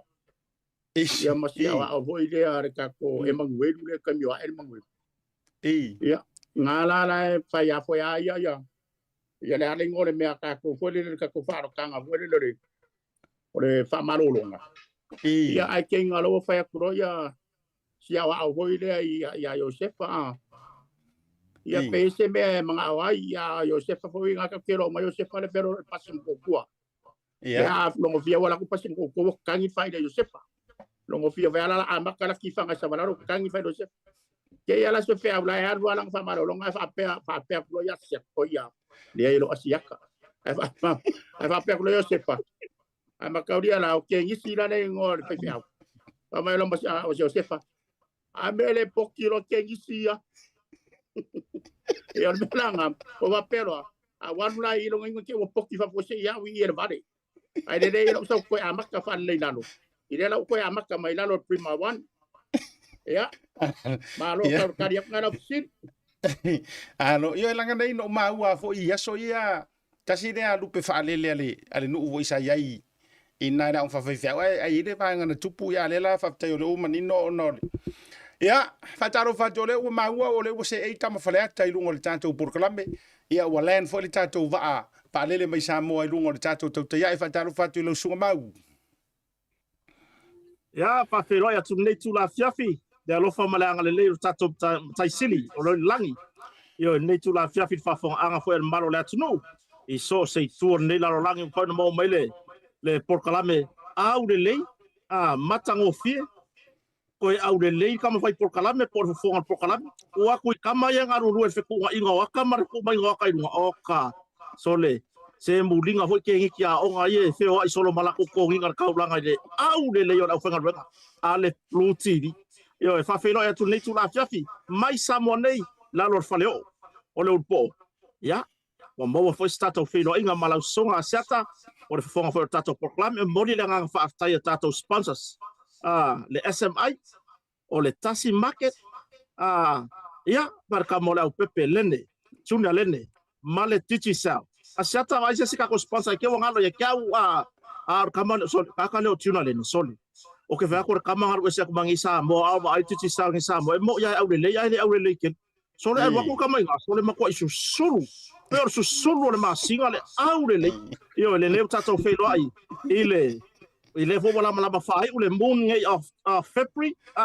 yo ka fasal vo le fa fe lo le moon of March wa ma ko le wala le moon le ko ngofie ele ko le March asiata ma ko lo to ngale moon le fa nga sa le pu masina yo ya ka fasal fa ma vai le moon of February fa fe lo le moon of March yo vai le alor kausam yo bompa anga tato proclame o Tautai A'e I so o se vai ngole la lo langi o mafuta mai ai fa fe lo ya tu mai la lo faleo nei foi tu la fiafi fai fun tato fe lo le anga le leima le alofa tato taisili bale anga fa la lo set Alo fa tai talendo ina le sunga lau pepe I o e sa o le lo so no pa wan va nga le o sui o me udi ele o mafai maru ro New Zealand ona tineia le lanu se o so o le wa si mo fi le mole le tama maturanga fa pena ai o va ia ko I ku lau so tai lo se matau mai Elvis a Mr. Modi. Awo vai aku o ko fa pe o le ki fai por kala me mai lungo o le langi. I lunga fo ile pe se au ange lu wala ngai mai mo ato tanga. Pe e shine mai fo ile pe mamalu mai o kua lo sunga mau. E pe wa o ko se fa pe me e pe wa ka wa ve o ringa o ile langi fo ile tu langa le ile susulu mai o kua. Paftaia siata o tūlanga i o whamandianga le atua si o tatua tunu i Samoa nei pe ona iai le tau. O le kau le asor ngei, e le i vevela ke le la. Leanga e le i vei fwinki munga ainga ku paolo. Lea la ko ke va ai mai le susuru le suru mai. Ke langa la opoko la muri le whaia kule lalo lang. O le ska opoko la lumanga. Ke langa la whai mai le lang. Ke vai o kaua la ka mai o kai. Ioi. O le wa o ngarka opoko la me. Sa asoro loki kilo kulungar TV. So le pea la o maya ngero ave fa fo se ya wa ngei o kere sau yo ya ai mele lei inga ave ya a le mai mo masila mai mo le tunu pe ya la ave sa o le ko le mune le kala ngo so mala nga fa lo siata o le te va vai entu o le e klou ma fo ngale o tua e mamalu ai o vai ku le sipiko e kauso e pe fai ma moulo nga sei pe e fai mangi mo sei ho ile pe anta mi noi e le lo o le ase tau fa perfectanga i sau sila mau o le tu inga va inga le ya ile lango ki ro o fo tanga tele le mata upsisi o le sau ko va fa perfectanga ngal mingo yo ku vasa mo sei e oi asiata o le mea mongia ia anga fa apea se nga ka penga tina le ainga o le seinga i ke fiu po le are ko inga siva mai ya tui vasa i lungar ko kalame le kai vai ya ko le inor sei ai mau kingo a po fe po se me nga sawa i marsei dia ya okay lo nga tui vasa ma fai nga kari la i ka fisiri dia o fe wa le ma fai ka sa ma tui vasa ya ka a me or sei dia nga mai sanga spea e fa apea mai ngai foi o la nga sei yang ka penga e songa ai anga fa ka wa ve sa lo ka ko ngale me o ngor kulang vole ro le fai malei lo ko le sei lo e ya se spare ka kama tu lo fo ya fa fo ana ngai tinaba ya ava ku ya tu va sala ngai o tele mana e fai de mele tele na fai le pale menne o le ma fai nga kali o fai pule ala fai ya ana nga le la patu le vano ia fai mai sau nga pole wala ngai sa fai ma mouro sei fo ile poran ma fuang ya o le memo mua whailo a kore seiringi. Nga sidel mako ai nga i re kauwanga kaupou. Kauwanga kaupou nga auskaria ia mo mea whasamoa. O le multicultural fwere o ka ua rasa ngei. I ngei. Ia nga mangu malo e lan mako ai nga seire ma le pale. Pale nga pe o le pale o Princess Diana. O pale la nga le pale. O whakure mako ai nga kufale le pale nga e mai la seire kiau. O ngai lo volo fa mongi e kia fa mai lo makwainga e u se sei pe o faku e la avak ya ki o e u ya sei nga mai eskamaro ka mu si vai o va sei ya ya e la avak pe ke o fa mai ya ko ma fo fa kamaro nga e sa o kia lo ma fo fa e o ya per kulanga le fa no ka wer ka uso ya mau ka wer kala ka ku ya kai me avinga ya angel o la ya ka ko nga siata alanga va ver causa o moka kale leva ke mi o ven abi va bia a ma kwa e perfectly e sa o mala wapi va bia nga e tama va mane olanga ngai e leva nga se mbok po sa ko nga ya mane olanga le anga le ngai ke fo arrest nga ya pe nga pe pule ya le va ver wa ku mangwele ele SPI for causa ya o se kama maula kiki nga ngai kalo fa mauhan alo la versi ko magme ke lo ya atalo fa taila leila ma o le ala o manino au fala ele ai o le pale marsei e oi o le pale marsei ya o loa mata ua kaunga ka ya sa sidi er kausi o kamalo ya alela ma ua tu no programe o ke mi ala nga sidi ai ela kere mafuka usa ke mia la nga sili ia siana mana mea ia kiro ai por temi nei o la 5 ia tausi fo ngale la mo ho ile pio nga o mangu filele ile si ai pula ia ale la o malo aka mai kio li nga ile fa pe fo ia ku mama inga ka mai ki mai io ia o le wo usau ngia le me alo fa ole ia fo ngai po pe fo le wa o le wo mangingo le karia atui basa Le ala wo yo lupa le. O ko kan kanga mai le. O ko kan kanga mai apa le wo sa fa ya ba. O le ngeo ke sa fa ma apa. O le ngea ka wa o la fa nga o ya ke o ka ungo re ngore me. O ko vai mai fala au ma kwa I kelle ka mi ngai sa mo. O ko kan kanga mai. O le lai ti. O le ngea ka wa o sa fa nga. O le fa mai o yo le Martin. Se o loki se ai le. I le si ken ki nga sa ma o. Soli. Aya me ko ngo le uma yo ku penga mai se ko ma. So dai ese la nga wo le pa fa nga. Ya le ala wo sa fa male apa le ava pe mai al pokla mengi ai mo se va le ngi la fe wa ku male apa le ya ola alak ngi ya Australian apa le mor sunga tu va sama nang fa lo ka ma le pa ngi ma ko mo me o kui ele wa ese kui sambia ese kui ele ya mai la ngi ya ke masalo pe fa se la winga kui ele le fa ngi se o se kami fa dia ku mo lo fa le wa fua ma wala loa yang ai la au ya now fa pe bon ai ka ve pasi mo la wala back help yourself ele ole tamana le ta ole monkey spola ele ole kamanga le ali le ese era suit and sawanga ara poco pe ka kala ai pu pura o me foi o mama ai ar kamanga pe mama ai pe se kui sami ngala ma kai ngor or kui ele pe o me foi le o fe palpala asia ta so le wa kala ngong le melo le monkey po so le o ya ku fa fe ni wanga o ngai lo ma ku mai kuar kai me fa ko aka ngo mai ele yer fo ya le fo i fruiting ai sa mo por fruki ngale o le monkey po se nga ma ya fa ni usa o lo ma ku e ngor pas o la sa le pe fa ku si mo pitches foi ngai so le fa di wa lo ma ko fa mai e vai bu ko 11 kwa ko va ai le se ise monkey polo ya le la wa lu ya ngai kai mi yo se e lu ala me ka ke ma fa ye se ese au ka ma fa nga pe ka sa u ya ko e fa ngale ya le foi fala au ai na mata so le ya ka ma fa pa wi lo ma ku nga fa di wale le ngor fala au ma nga fa lo seta wa e tofo tuivasa wa e tofo kamale ole e ka ko nga sa mo baranga e do ka ko i palalangi io e do ka ko i palalangi o programa fo ngai e fautu ina ngan sa mo wa ko kamale ole monkey polo pole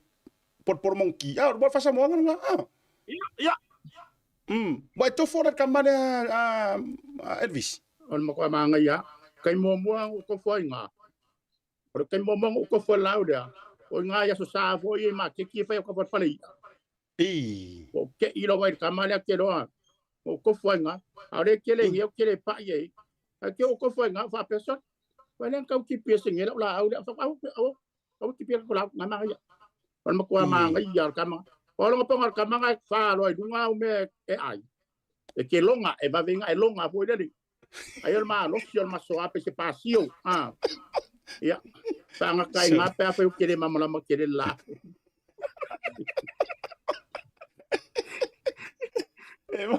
e mata utia e maksole le langa o mele le ngo mimi kai se uso ya tu vasa ya Mr Modi langa ilon to mai fa scientist tu langa la va nga ya tu langa fa pe ai fa ta ya tu sole o le night ke o le kelo kai mi hi o ke va ya tu ma o le pumo o le matua fa ata mau ai nga ina lava o lau sunga i meo ele ngata o le ngata I fali au o fo yo le lau ele ala I tau mafa o isi kai mi o vai aku o koko ngai fa apa umai le ula ia sesi o vai aku o le ufi ia alu o vai tunga pe o so fai vale nga ia e mai markama fo ile le o pau malo kama so le ole e me fai ngai kau kala o ni mea lava te alu io au mai fanga mai le ngata I fale ia pe te ngalu ina le ia po me foi oro a mai en makiki ora a se invona e tau fa so me vanga le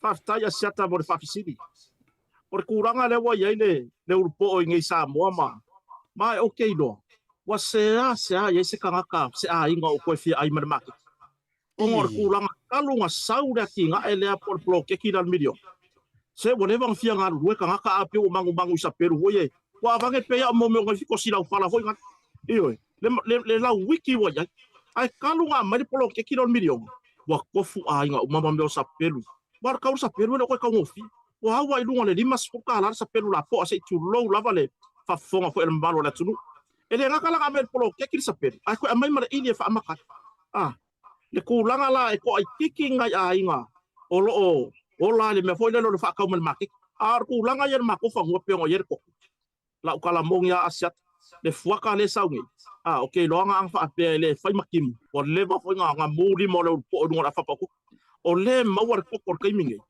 o le koko e fa yer ki ia mo nga ko fa ka se kolu fa pe lima o le kai mila ko malo si mer pa ka ko sole ka ke mo la fa pa ko ka ke ala la fa pa ko yo ka fa pe ka iko ya se kulo wala fiafi o fa fingele o le pipi ma kai karvo le ko ko ka ba e po sole ka ke ifo o la fa pa ko yo o le ngi la va e kaulanga langa ma la fa pa ko ya ka ika mo fo ye lunga na e so nga mo i pe ar kulanga halo ye te kulanga le ile me ya angol makfangua le me mong ya asiata mar fa fonga na yo tatu ai ngolo alalam papa au ya tunu mama okay lo mo di mau ngai ka ku ai ngolo mai bo mai o lo mako mafuka ku samongi o makwa i vabe lava le il foka u okay lor foka le kai mi ngai ya mako ai longa ya u le fa ngo mat o makwa i vabe lava le pe maru lalo yo ya ar kulanga foi le fi mar fa e pe na fa ku le fa le wa ai le u o makua i pula fai langa foi wa sia fa ngar fa yo le halu le udu kai mingi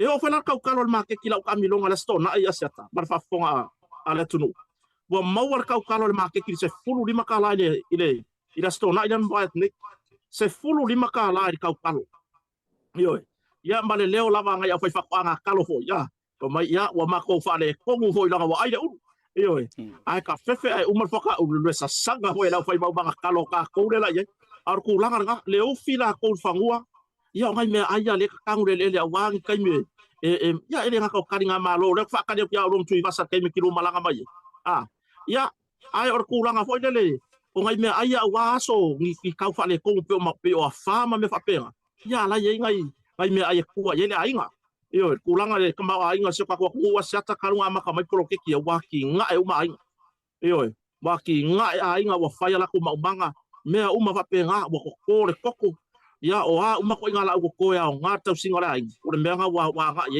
ya ka Samoa se va ngala ka foi le fie sorry market ma paunga sio nga ngala ye o le kau le yor kaulanga ai fia ai la ma la nga fa lo alo fa tai tele a tau tele se e tu tato o tonga o toi fia molil fa ma lo mar fa tai winga tato sponsors here sa ta ua lo sunga mau ya me se foi le sunga ya Mr Modi o le SMI tasi le au nanga matautia le man tuai le fo le SMI o makua lang ko ku Samoa o le vai nga ta wala le o kupu ya matou New Zealand le o te tala le ofisa o se ofisa ke le le SMI ya matou mangili aftai nei ta mali le fionga fo ya George lopa malanto a inga mar pulenga ke le o ngai kampangi kili o le o te tala e fai ngofia ina o a inga nei e fai le oka place le ora ai piki o ko Samoa tulanga fa pena fo ila le o nanga ale Tasi Market e le mai Samoa o loa ai piki nei fa tau nei lanto fo loa o le o nanga fo le Pacific 40 e kari kukusa o malava e oka ingei po fea lava o le tafor ke lope ki oka mai ai piki ya o tau Samoa fa pena fo ile tulanga o le PacificEzy money transfer ile kata fo ila ile o le Digicel ma lato top up wa faia uma ingei ai nga o le piki ko le mela le wa yai o ko e sidinga fa ingo o ko o kanga ka piki iyo o to wi Samoa ma nga o le piki er ko me fa iyo ai fai uma tu la veni usila fa aftai ile to mai fo i wa fa soa ile tu i nei fo i tamali i malanto business ia man fa to fala inga wai ina ia ma fai ona fai le wala le mo tatou i Samoa ai ole akako aku momo tatou me i Australia ia ile sunga ya visi ia se i to mai alo pule le nei so ani nai motunga afa ia me se foi o vaenga ia ma vaenga lo tele lo tupu so tatou tu Australia ia me se foi nei tala to mo silfia e Samoa ia o lo tapeli tafa te tele le nei foi kelope ia fa tai tele lava asiata mo lo mo ia kalua ele ngo le ngo ka ua le version kengi e ka ko ka kele rason ni ia ale ala nga ko kanga ila solua e plus solu version kengi Waya kuroi Samoa i whare whamasingo ia ma whamasingo ngare. E se Samuel. E ngala wha pea saola de lau wawang wha emola kala lea o weng. Ngana lea ka weng le ngaru la sorua e pula sorulu yo i Samoa. I whamasingo ngos ka mo Samuel. Ai langa la e whare ska kua ka wera luke ki mefi. Ia kungu kia marua kungei. La ka kou whanongolongo whang ngai kala sa kupu. I ma meo lo kupu pea. I nge vai kau ma ko fai kunye i au se karia. O le aso lulu o le vai aso kia ngei. Nga wha lau i loa loa ia i lunga. O le ala leo TV channel 7. Ia por TV fikua ma ko i au se karia. Le wha malolonga o le komisinga leo o le kufa o le kufa kumalo a kuiselangi. Whaari ai mo ave iai le polo inga a le malo. Ia wha pea fun kanga luenga o leo i la kou la kou pulea ria vaenga. E kakau o nga wha malolo mar komisinga o leo kuiselangi. O nga ua kua kele ngisi al mamaro la kungu i kuiselangi po kaka lau kele. Ua makwai complain lava pe ua whaaria lo la kule fia kele. I le makanga luenga leo i le whakamala laku au nganga i le kaimir ko viki. Na whaaria ngisi o kangaka whapea. Ua kua kele mawavel pipisi ko viki ngā wai kaimi. O nga ua whaisi whaianga ma kuai lau o nganga leo. E winga i le whaasoso inga o kangaka e ofi kongu. O whare kai kasi ngā wai kaimi. E kayange nā leo o complain ma ave i whasea. E lea lawa au maile e polo inga le malo o kuiselangi. E kakau o nga wha malo marko misinga o leo. Kamai kai ngo ia Carol. Ia Carol. Ma whaaria lai Carol e lunga TV version kia ngei. O apelila kau sangar ngei. E koe whaafo welang kong kalaki. Pei kai yange. O leo au mai le polo inga i le malo. E kakau o nga wha malo lo mai. Ma ku uan kanga lunga leo. Ma wha pero le skalar ma kai o Carol. Lunga le TV. E ui lava o lea iei si o ngesi o komai i ngā ruenga au ngā leo o lo ka penga i ai. Ngore lumanga ai. Ai ui lea. Ia o leanga ia karianga le poro ainga ngā mai le malo. E lei o whase kua ngāru. E malo lo mai i longa kofinga whakomisinga o leo. O paulara kala mau ki ngole wei asiata.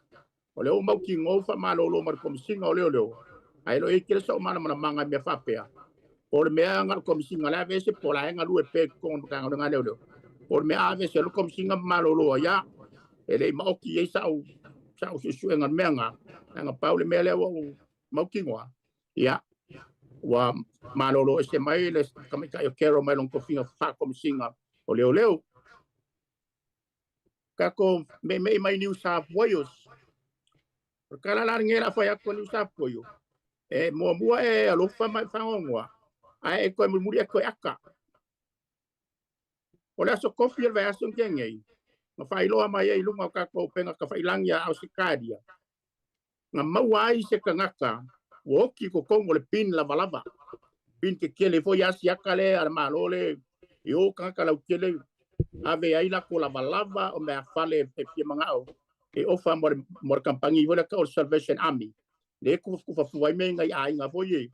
Whako aku lau ele kongo aku ngei. La whako akau ki ai. E kufa fuai la mea ngei.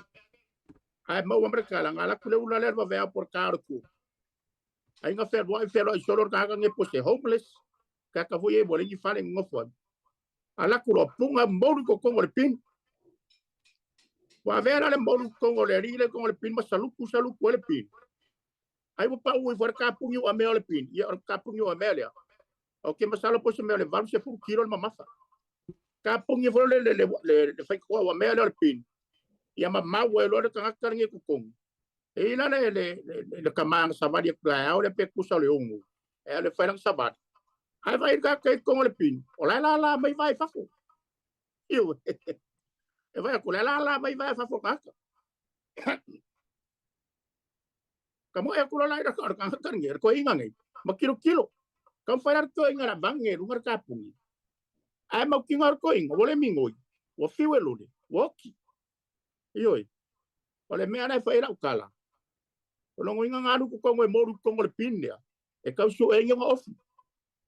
o se me fa penga o se me fa penga le mo ko so sanga me nga kongo o le pin la le ale ave mo sorbesin am ai la kule le ha e rua ya saluku wa makaria kamera pe ama se kolu mikan mo lunga e ama se kolu le rua ama afa mikan mo lunga yang kapunga no kamera mo pe ku ke e punga ya punga ku lo e pa u fo parka pungi wa me ma wa lo ma u so ya ya ka fiki ya wa fa si ma for ka pungi ro me or pin ya ma kia ya kele me la e ko ngule ya uli mai la ko ngule lo por pin ai ko e afa foi bai o le mo lunga me le punga i ma e ya pa u fo marka pungi wa me ya kari lo nga o ngala e nga kari on ko nga ma nga ya wo singa niusia ya o vai a ingi pin va penga e o le fe punga i ko ke se si o mau ko ko ya mai mau le ola e oi ngai mau me ka ngo fia ya ka ko e mau me kia fu ka sukala ka sulu kala fa do lo ai do fo mbo ko o me nga ave ka nga e fa me alo fa nga la o mau singa o ki nga so ya o Victoria e lua ka ko bua sia ka nga va ya so ke ngi ngamo ko yo le la so ngai leo e oi e lua mu o le mu o i Victoria o me ka o Alarata e lakka le pui la si pui kele ma ko ngai me pong me ko Alarata e lakka i le pui le e lua fare nga le mu le mala ia le afi e oi sa e ni singa mangu e le se o lang mai mau no fai lo mai nga ngi sing kau mangu kau mu mo me se me o king o la ko king o le mu ai ai mo me minus entry for le ni mangu ku nga e nga fa sa nga le se singa va ve ku ye to so angia ala ko kwa oi e kau ngua ku le ma fui mu yo la ku mai fa fo ya u fa le anga ma fa le lua mai masalomia o ko nga ba la lakka ya nga mu mar ko nga ba o le ya ma afia i ro fale ngai e ngo pa ya kurisi ka ko por kalambe o me yo lo ye ka ma ko me fire ants o singa me a ma kai nga ma won me le afi ya ko ngai o mur ko ro nga ba ya ma mu ko ya fale ya im fale ngai ro fale ya o le sisa ko mu o me ka yo le si pikko ni sa foyo e le mu le Woodford o le mu la le e ma ngai yan mu le na kumu ku le e fui mu ba ve le e aku le o la ku fa fora inga o ka ofie e foi mu fa fora inga ai na le usor ka ngakale o bingar fale le mbuai e la ba fa ngo ka pakka ka folo ma fado wa afia na le mu mala kula le e self me ngo foi ele mama o kele ma street there ala kunga wala o mele mu le afia long kama o le va along kama ma foi le o ka palangi ka fa o ai mo sam ya alwa kula ka ngai kamo e kwa pulu ko me fio ko e fa sanga i kia fa sa inga mangi me ko kingo ya ma va ange pe ka yange ka fio fui mu ngai kama fui mu wa vela le ma ya ke lo ngai uso e le fio o le mere ma fa ri ma lo ma le ula le kamo ko lo ma le staff le kama lo fui mu le ka fi ka fio fi manga ya e o ngero ya fa ri mai fa o ri mai le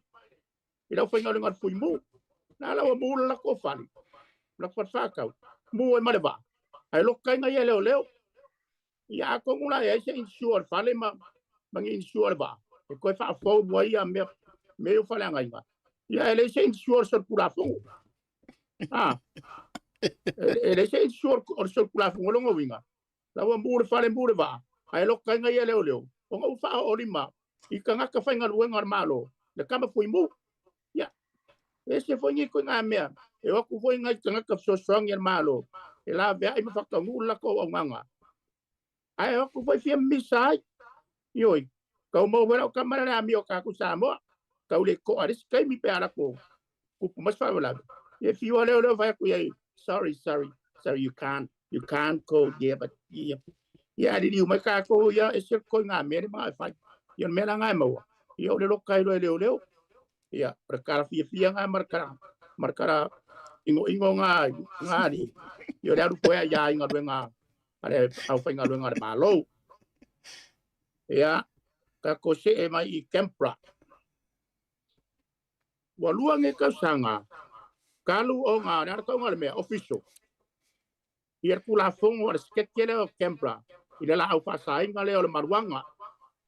Longo inga le walua kau sanga. Kalu o ngā whakanga inga maruanga kongo skekele. Ioi. Ea.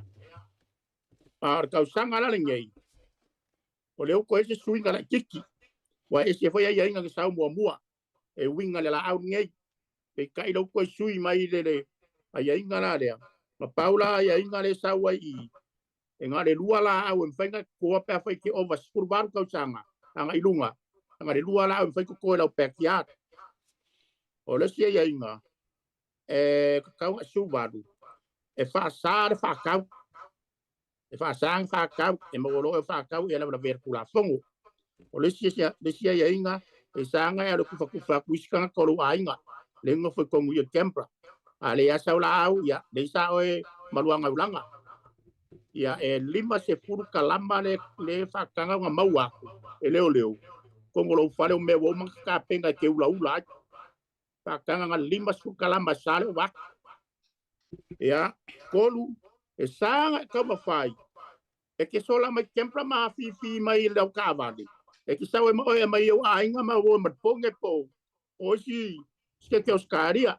E mawala ma o e pora wa ka fiu mai e pora I ka feo.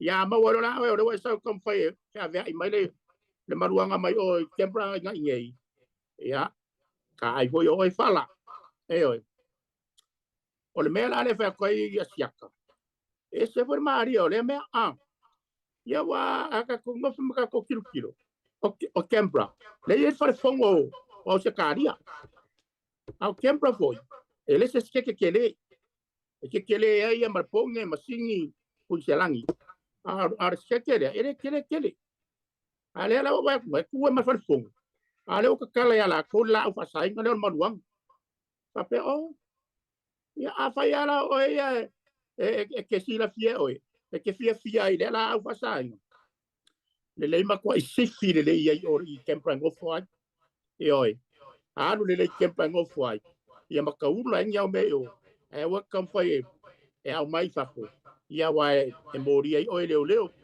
I le si ainga e sanga e fai ala au le pe fai nga ke loa e ke koi ferro ka vale e kai pe ana au fika ai ia kai pe pia kai pe pia e mawalo e usau fangu ko ngor ka vale o makala la sau ye e kaure kuria se feula na palungi ia e ti en nga o ia mawala e ferro ka vale markama nga ia kasi nga morianga o se kula fongo ia ale o fai aku a fa pe o ke fie e por aurea ma ko ka penga le ia o me si fi le ia no a fa aku fa fingem ka me ki le ai ola ka ko si fi ai o nga me pale o maluanga aru ia oi wela wa ko mai alu oi ka ula ia me yo a ave ko fo ma ko ma ka me ki o nga me wana va so vai ka ko ia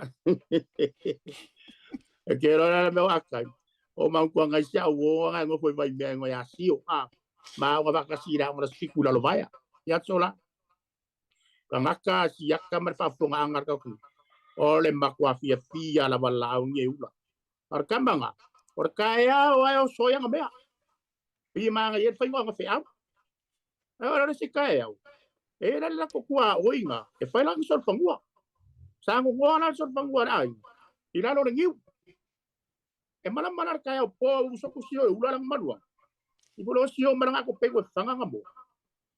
Ai vai ku sio. Ora ku ma so fangua ba veo po la ron ko ngafa. Ala ku lo sio ka pe ku kuria sela ai mai la fa ima. Pa le ngai fa. Ko sa lo sio. La ma ko o va se le ngau.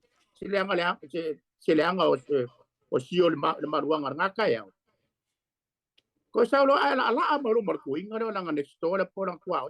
Pa mai sio. Kire vai me la so fangua nga mu mo ke ala fu le se. So fangua ngale mai ala ngo ringi e ma kauria na sa ko mo la kamera ma ko ai hai ya sio a fa sanga ko sio ku so me nga vai sio ma vai so fangua o la ku da lo ko nga fa il kai o po ai fa ma fa ngo fika sio spoinga oi kalo fa sara e mara ma e ko nga fa ile ku kai o la lo so fangua Alo nga kungar ko inga. Ay ko nga pa makalang ka papel. Mana ma er ko nga fa ina ku kaya ulo lo so. Ya, kaya la siya wo nga ko. Pero fa makalang ere mere ko. Na vo lo nga ngo makayo kaya. Kaya fa inga la news sila fa ko. Mala ma er ko nga fa. Ola ku kaya ulo lo so ngwa. Ya o karang fa on ka on vo yel maluanga. Ki fa pengar kami ngora ko be si vai kami ya asia kamar fa fonga merka ko ku ora ka walunga nga ele le ya short and sweet oi ya ai pau yo ngai ka ko kala ko ngai va yaso ya ku isi kala se fa arwa ko po kala me le va yaso ya ai mangu ya kele la ka ko kala me ya fa pe fo de fa fonga anga si maru mat pa ya se ka ko ngu ingai news mai au se kari ngai maro fa lo ke lava Tautai. Alo, Tautai, Mr. Moli. Alo, wo afo i sort van wo fo feli. Matauti ale tu langa lea e nai Canberra. Ya Aotearoa eno fale anto ai tu atu. O le whatangai nai o le tūlanga le marijuana. Ia ona o tūlanga whaasoi maloloina. Ia. Awa fo ile tonga fitinga o isi o ngase e fo ita malaka pile le li fo ile le o longo wale au wale wala peace auto true mitro ya tasile na tamalaka pio le na fa avea mai mamua au le mata upule e fa ala wilo mai I tu langa fa le soifua manoloina e vai fo ai ma avea ai o se fa mau fa ilonga alo ia isu enga fa sai nisi e tawala mai fo mai o le tasi le o la to vai fo ile fa mai le po o le afianga le o le anxiety fo le o le depression tama fo I o mafaufaunga malangona le mautonu ia ona fa nga ilo le e tangata nei ia o le fala aule po le la aule o le laula au o si le fia le totele ia pi fa ngofo le yer ma fau o nisi o suenga fa sa nisi ia o fa pe mai ma fa yona so ni QI le tulanga o le kanesa o malava nisi o tulanga fa pena ia le la se moni ile sa unanga le to fa tu va sa po Mr. Moli ia o le la o fa tanga ina ele stetele o ka Canberra me pone ia o mantu fo ai se ku o masela ko skeke mua lava la to fa tanga ina fa tu la fono pe legalize le fa nga ina le cannabis e to tono le lanto skiki o Washington America there was say correct to me my ila America le lunga proclame but I think that was one of them the first sikeke sa la to fa tanga ina fa le tu la fono I only for medical purpose only il fa nga ina yeah ai mongi ile sa nga ku vasa ya ai se longa yo mai ka piriru ma wa ngeru e lau ke va ia nga kulanga ya onga fa mai la ia only for medical purposes only ya o le tasile na au wala watatala ai tua le tulanga o le abuse o le use and abuse ai le to telefo yo tangata ai fa tele pa wasi va nga muri o kele me tu ya mau o fa sili o si kangaka lea le na ta wana maliu le kalonge la pisi le va tu fa fonga la tu o tau si la fia so na atunu se kangaka ngu mai fea se pacifica pe le mau tino fa borbore la va tu vasa si acabou de siri ole Australia o palang o Australia palang ole Australia kama voyele le ka kera ku fa lo la pe se ilu mo ele se ki kala pe se malanga me ku mai ke la ko ngi sa kala ai lo fa ke fa li makala yo kero o kamanga na lenga mangingo mai ole o se sira au homeless po ka fuye wa ole ngi pale ngo fo malo fa tai la le mau atu ai e nga fa tu pu manatu e fa ta pena manatu fo mo to tele wala ngai mongi e ili sikanga ko kako e la tu fo ile e alu ise me langa e me akele ai nga ka kia ikanga e fo inisi Fakeka inga ka faku ngela kala o nginga mato wo su e mingi me tau fia I tu loa fa pulo wino swa vai ma fa yeyu mungi e kelenga fa nga mai kingi pusa ia te le lai na o I talongi ke kele fo nga kampangi me tulang fapena ai o le fafangu la ma fa manatu tau tuanga matatou ia tangata nu Samoa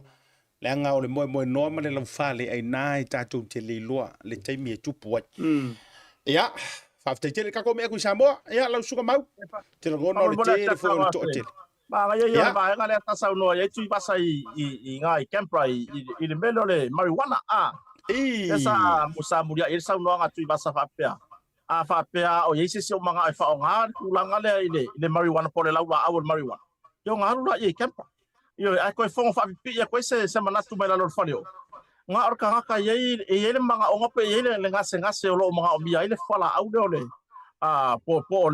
po le laula au le marijuana yo wa ke lo e wo mai le la lo langi le fa nga la au le laula au ia anu la ka ngase ai wala lu ko marka ka voide lo la fia lo yo wa le fa mo wa ku inga ya malo si mai pa pe ma ai anu la marka ka le fa mo ya lo e vai le la fa malu ma le yo usala le or wa ko malo se wa ko sa fa pa le mai o camp pa le nga fa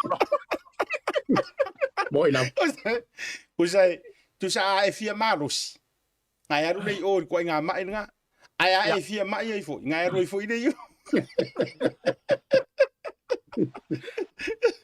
ia la foto mau ia sei o mai ni vai nga mo si tanto tu I Samoa le foi vanga le fiafi ia faftai mo lava no faftai foi le to fai atu I vasa mo le mo na itala matango fia foi mai Australia le atu no foi o lo ko akele foi ngai o ka ka sa iri mangui ai ia wa lava ka singa mai o ai ngai Samoa ngai o fala ve lave o uma mau ko nga fala ve lave ia pe ia o ko lo ala papa au ya tunu mamau Australia New Zealand America Hawaii ia ko akele wa so o male la lo langi ka Samoa mar ko kefo o lo I lunga ka ko por kala mer Tautai A'e Tautai A'e le nei tu la fiafi ia fa fonfonga ba ia nai li poti nei mai sa tatu tunu I Samoa nei o fa tu fatsia mai la lo fale o lo po ia la fa pe fona longo puya li et ma lo tatu tunu ia wa pe ia o ku la le o fa fonga mai o engi me o ku Samoa nge ia pe o ku la nga la ka ku karkalango ia I lungo tu singa se tasi fo yo o newspaper ile atunu wa failo ai le tele o tu inga ile tai fono foi ya ole komiti fa foi pole a foi ngai ole nupi fa de olo fa peona tai fono ai le fionga foi ya pali pano mola lo fa peona tele tu inga ma nisi foi o vaenga pe on failo mai lungo tu singa newspaper lo failo ai le fa tino o na tute fa tai fono o le komiti fa tonu ole nupi fa ia ole mai tawa tu singa lea o lo fa pe mai onisi lava la fenga renga nupi fa sa faia le tu inga sa tau ma fai lava fa le ole po mo se sota inga male fionga fo ia pani bola ia le sa mo ma felo inga ma bola nei lava la fiafi ai ka penga inga ka ko fa mo ia masa mai mangingo ye la fionga fo ia pali e ongo sai se ia mai ale felo inga malana minsta ile aso ataya ia o nga fa ali mai lola ia le son finangalo e kusai man ka upule sa o ko kuli lola pali ale aso finangalo pali il kulanga o kuskusinga nge wa nginga e la singa fam kalanga kili ia sa ngo mangingo ia mola o ia le ka penga o lanka penga ngale ia e fa asanga i kuskusinga le ka ngia il mor ka fa leanga mar kulanga ho ile fa leanga inga yo long kamari anga ia ngang fa penga me ole fionga ya pali ia ai kali kong ia ole maua se ava ngo fo le fionga fo le fa tono tato porklame pe fa pe mai le felo inga pali mola ia male min star foi o lo ia la lana le vaenga nupi fa po le fionga ya lautimu ia a fo wele se va ia pe o sikalanga amakai nge ya fiafi o nisi fo kuskusinga lungo pepa lo mo faionga fa salawinga Samonei ia tala mai so tatu watu no mai le mtanga wengo malo e limas fulfata usanga le matua o se tamana maliu ile pola stona limas fulfaka usanga o se kama na maliu le pola skonga ise fala velave tautavale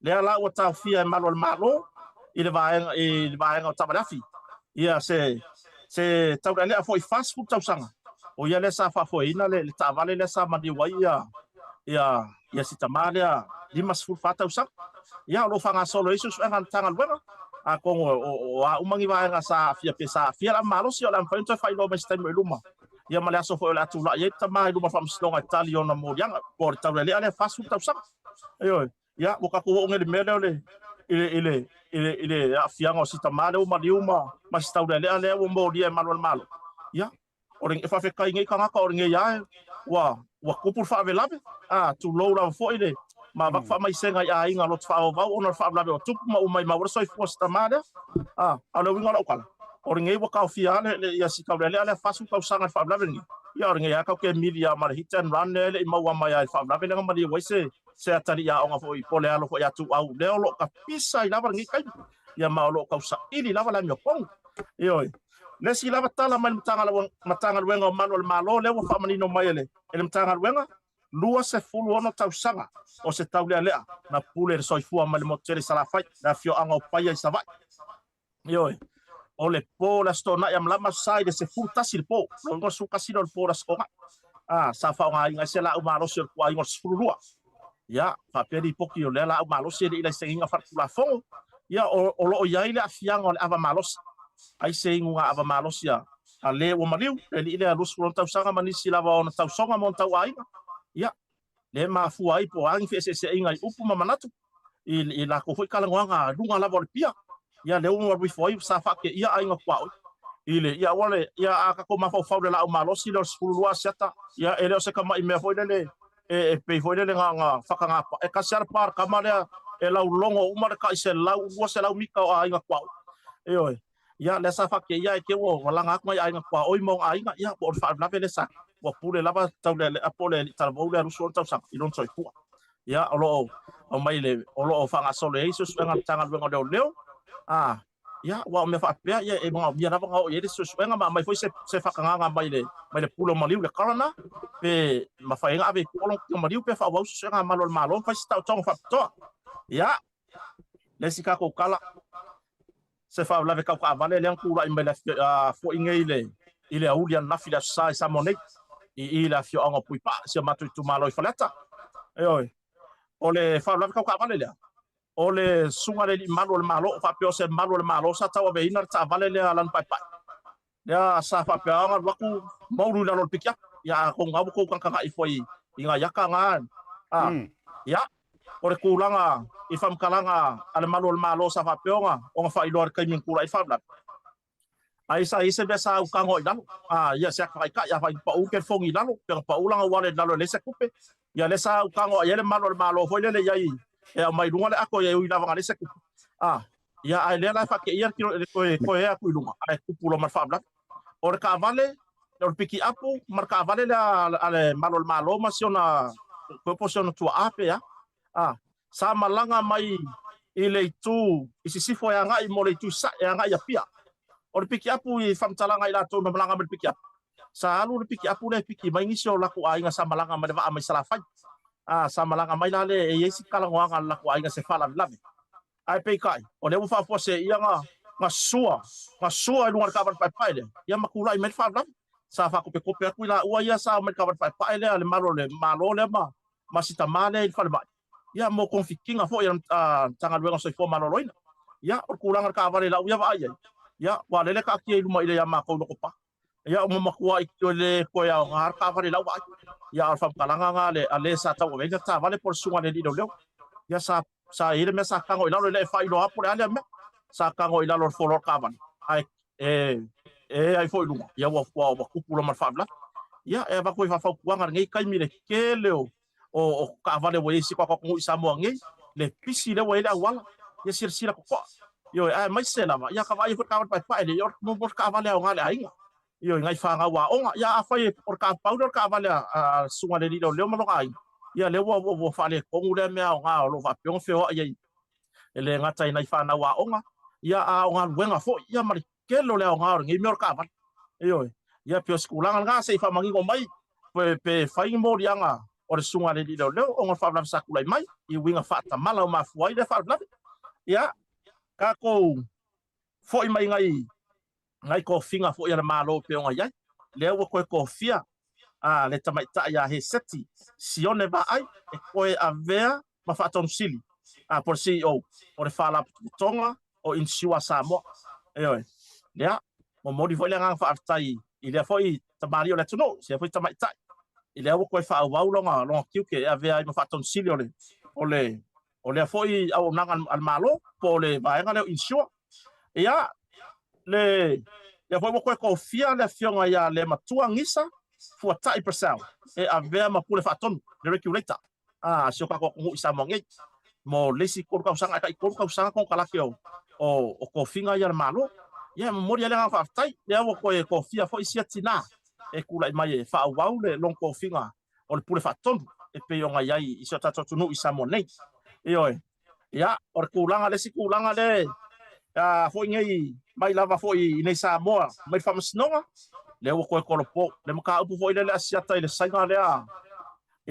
lea ma anga mo me pusa funga mo me maisu o mai ngo me o sea fingoka le wo ko kolopo aku le maka upu le ale li sainga fai PacificEzy le mo le vai aso fo mo se fai unga famasnonga i winga fa so kula fono o longa avea le fa so kula fongo mo me fingoka manga kai fa lo Samoa ave i sainga mo vai se kupekele silia male milion e ova male lua se lau kanga o le mo me mai funga le kio so le ka vai ku ni so le wakele funga ele linga no funga sap o wa me nga ye pe ya ole o langa funga yo ka ya sam ale mele le kio aka o le funga le sam yo le wala o male sainga ole kelo funga ele ye io ka vale aku yo ka vale mai I farolo kala mai I farolo kala ku yo Vaya se yo ka sorry ka ku se funga ele va ai la ya io ya la wa ka sanga inga le ku leo le fa salanga ile vale or se la wafe ile kom se la wafe se fa salanga e fu ya ile le fa salanga me fam snonga ia mare ko ki pokio le sanga le yo kusa le fa kwa mo wala kusa le inga wo mai fanga malo fu ole hanga mo kala ku ngai fanga malo tamo ya ole hanga sao ngai pusa sia di ida e lo wi sole e kusa ku ka fanga malo ole la sia yo mo me fingo por sami e funga mai su o peva e o sea ya le la wala le wa sio ki sabi wa kele yu kalele o lo ko so kwa idunga le pasi sole nga funga me la ya o ka mino ku la tikor ka ulanga solo le ngu funga ya o le vai aso foula ya la au mai se talia fam snonga ku sai foi mamor yanga o le ali fai PacificEzy sainga le ku sai foi male ave fa so kula fong o nga ka ko fingoka vai ba ku kele la ko kupe ai fa le ko ngwe ka ko ele nga ka sioki fingoka ya ma wo mai lo yu ka makama ya funga mai la fam snonga sa ile mata upule a Samuelu masiona to lo fo le wa polo inga ile vai aso le tene na sa polo inai el famasnonga leo inga ia awa nge I koe faia se whakalangoanga o Samuelu malonto lua e au ngoa male ia yo le loia Samuelu po le sunga le loia ya fuinga ya skama leo fetulang aya o le kulanga le wa kapu mai el famasnonga nga koe faia pe koe fesilingia e malo Samuelu malonko lua se ibanga ngawa yai le loia la Samuelu por sunga le loia ya fetulang aya se longa fo so ka I mo se fakanga le loia e mafai yo nga fain fesili mai mo la kala ngole loia ya Samuelu ma I lo ka ko ngan ka upula sia tama ngo ka ko ye pe ya wa faisi kwa yo le or polo ingare wa ole me mong yai anga kar polo ingare la makam ele kele le felo le me I la uyanga kilo ako ngese kai mi ka kala ngo fo fa so ai or polo ingare sa ka wa kala amakanga inga ya ka ofi mai le wa ku ikua fam kalanga e fa ngar ka fa makau mal mo ka fa fe fo ngar ya mama mulu ko lo fam kalanga ile ka wonga ya ma re wo ye mai si wo fa wo mo dia ka ko ye pela ile makau ku de o lo fi pema de ko se la wo su fi ku mo dia nga fa sanga ya sen mal ko se fu fa mo dia nga fa sanga ile ko lo sen ya si bai fa mai da malasi ka mai la ngare sa la fa mai e ye mo dia nga fa po mai ai foi mo dia nga foi ngei e suia lo winga Afrika inga a foi o lo ko mo dianga ko pai polo ngore la suir ko pa se ka fai kai foi kan e SMI lai mo dianga fa pop a foi o mo dianga fa pop fa o pe o mo dianga ole defamation o lo ve sengi a ole a suir ko pai pa e kai fa pe ngale le fe au lo mo bodi mele nga mo budi da e oi a ko yai pelan mata u le asia o le so ta o le so ta fa no ngai mo no le ala avala au ai lo ka ma leo ke longa le sila fia o matato tunu le sa mo dia le sunga ya li o fa tau malama le sunga le li le asasi a si ni on tanga luenga malo le sa fa malo lo mai lon tiu te fa le ya malo fa kali toi pu o le ala wo fai longa mo dia ngai vala au mu no fa msno so nga tula fon a lo ka dia ai longa toi pu no por fa msno fa lo toi fale a i mo dia ngala va ya lo fa pia mai le mo dia ngata pule ma fa se mo mal ya o ka ya ola o le ala vala au ai le sunga ya le li fai pulo sale nga numero tas fe pule ai fai matsoa o le sunga ya li o fa tau malama o le to fina ya Lise Smith o le sunga ya Samuel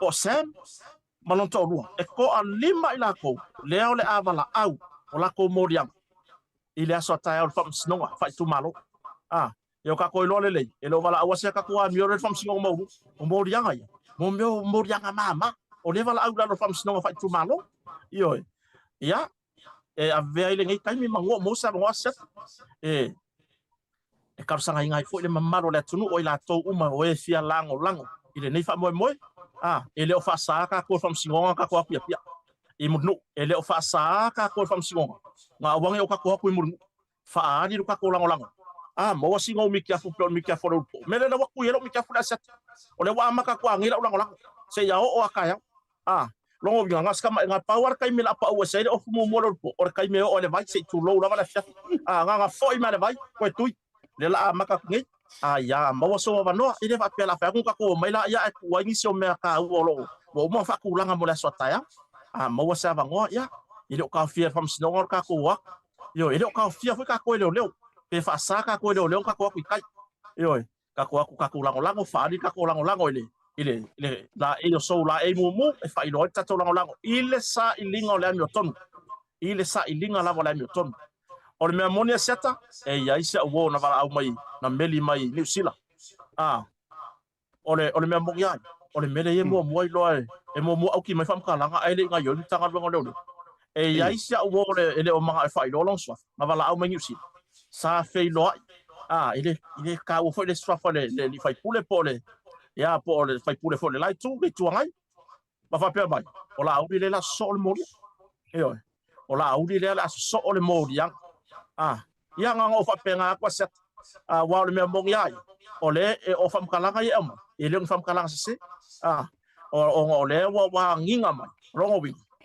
o le sunga tai fono le o le vang fa tu le tu sa motas le wa nginga mai su fai pula le kula o le la so o fai o mo ya makale le lo awange o ka ko por vale Samoa awange ya ki ka ko le pole o lo so fu le tua yo ma okay lo o la makale le lo masia ka ko ami yo ya la ai ka ko ka po ir fa mo la so ta ya Carlos sia ka la iska mo Samuel ka ya yo Carlos sia wa pausi va nga le sa o lo mga mi fa snonga mai lava ya so o le CT scan CT scan fa pe o ka o le ka ho li poki la so fo maloloina po le fo mai i tau ni mai na le sunga li lo ia male par prosecution yo ke la hore kunga mo ki ngoi ka lai sunga sa mo ka sia fa mo la e so la i mo muta ya fa i lo ta to lango i sa i lingo la mi to okay yai ka ya oi mo no ma da fanga mar ka ko live de amaka ka ko fam sno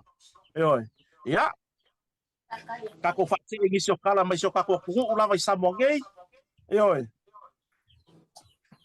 ya pe o nga le forensic audit le wa sa ngo mangingo le minsta tupe o la fionga ya la tim ia welese a fova e se for kula i maiole o le sui le vai mau ile ave ai mamin sta tupe yo sa ngo mangingo ele o su ma sei po faya ngi su nga me su ngi fa le pongole o le fanga malo kan mai o le ku o lo kan kan ai mo ka yala ma fanga fa vai o ka ngi ai ku le ngale le o le kure o lo fa pe o nga fa mama fa mer sau noanga le ale a foi ale a fionga min sta to pe le fionga ala tim ia il proclame foi ban e fa kasati le sol pule o lo ia sau no ai e le o se so nga masei le mele fa ala nga okupe ma me yang fa okupe le ku le ala wa sau ngo mangingo le fionga min sta por sui fo vai mau lo ave ma min sta to e lo se sai dinga masei le mele fa wa pe wa nga mai foi i tano anga tai o lai tu ya pe foi le lo sau so masei le balo le ai o le sai di ilinga o fai nga fa vai ma me o ka ia o lo akangi ai i pulenga le lei o ngi fai nga malo le lei nga fai ka ia la ma me fa pe io ya pe la o nga ia fa mo o le ka ko forensic audit le wa lu ngai kai ngai ya masika ko pa nga muri ya le o fa tu ai na le fai pule o fa sale le anga numero 5 po le asionga isi kasi fo fai pule singia o le mota ia pese ta vai fonte va ena inga ia fa se mai pe step down mai le avea o ia matai fono o le committee o le fono fa vai o le tu malo o fa sale le anga numero 5 mo le se fulu lua masina le o fa ku inga ia fa se mai ko ngol fulu lua masina se fa nga solo le wa le si le ku malo o le o ko alia le la ku bloke o nga o le ku langa la vai le ile loko fale la va o le ku malo mara ia komiki mar fa vai le alwa ia le la wa fa ku inga ia fa se mai le ave ai batai fono komiti o le fono fa vai ia ko sulu masira ia le fa pe mai ave SMI molon ko fai pule le ia ku mawar ko fai pule ia fa se mai se fa nga solo le ku langa o le polo keki inga ia o kusal mangui o lo mo ngai ku malo ye sala fai kusal mele mo ngai ya ma ko fa ka ngai mai ku malo o mo lo fa nga solo le ia la ko polo keki on miliona ia asiata pe o ngai kala yo mo fai ku fa kasia mai na lo fa le o lo po ile nei tu la fiafi au wa lava le fa fonta kwai ale mamalo se tatu tunu ile ngata isa mo nei a so se ku le la lo la ma le ngang fa lo malo fa tai le te sa le sunga mau tu sai fo yo tanto talo to ya me se fo yo reporti me o lo te tupu sa te tupu nisi fo yo le a te tupu ya wala va fa fo ba wa se tanto te ru itafa fi o le dei kelope awa o le upu mongi ma le upu kaukingo ale ai lava fo i tanto por kala menei malau fa so mai me se le to fa tu vasa e o ai e o lo papa au i Samoa e la ko ki o se fier ke ro ngi mo me ai o matua tu tuli matanga u pe o le tala e fai le upu fiesina le nei por kala me ya awa fo ina inisio tala oto ya matala fa au ya awa le fa fo ma wa se tato tro ole vaenga lawa lunga me se le si vaenga tawo ole matango fie i o tūlangai oto ngā mea o lo o tupu tonu se o tātou tunu.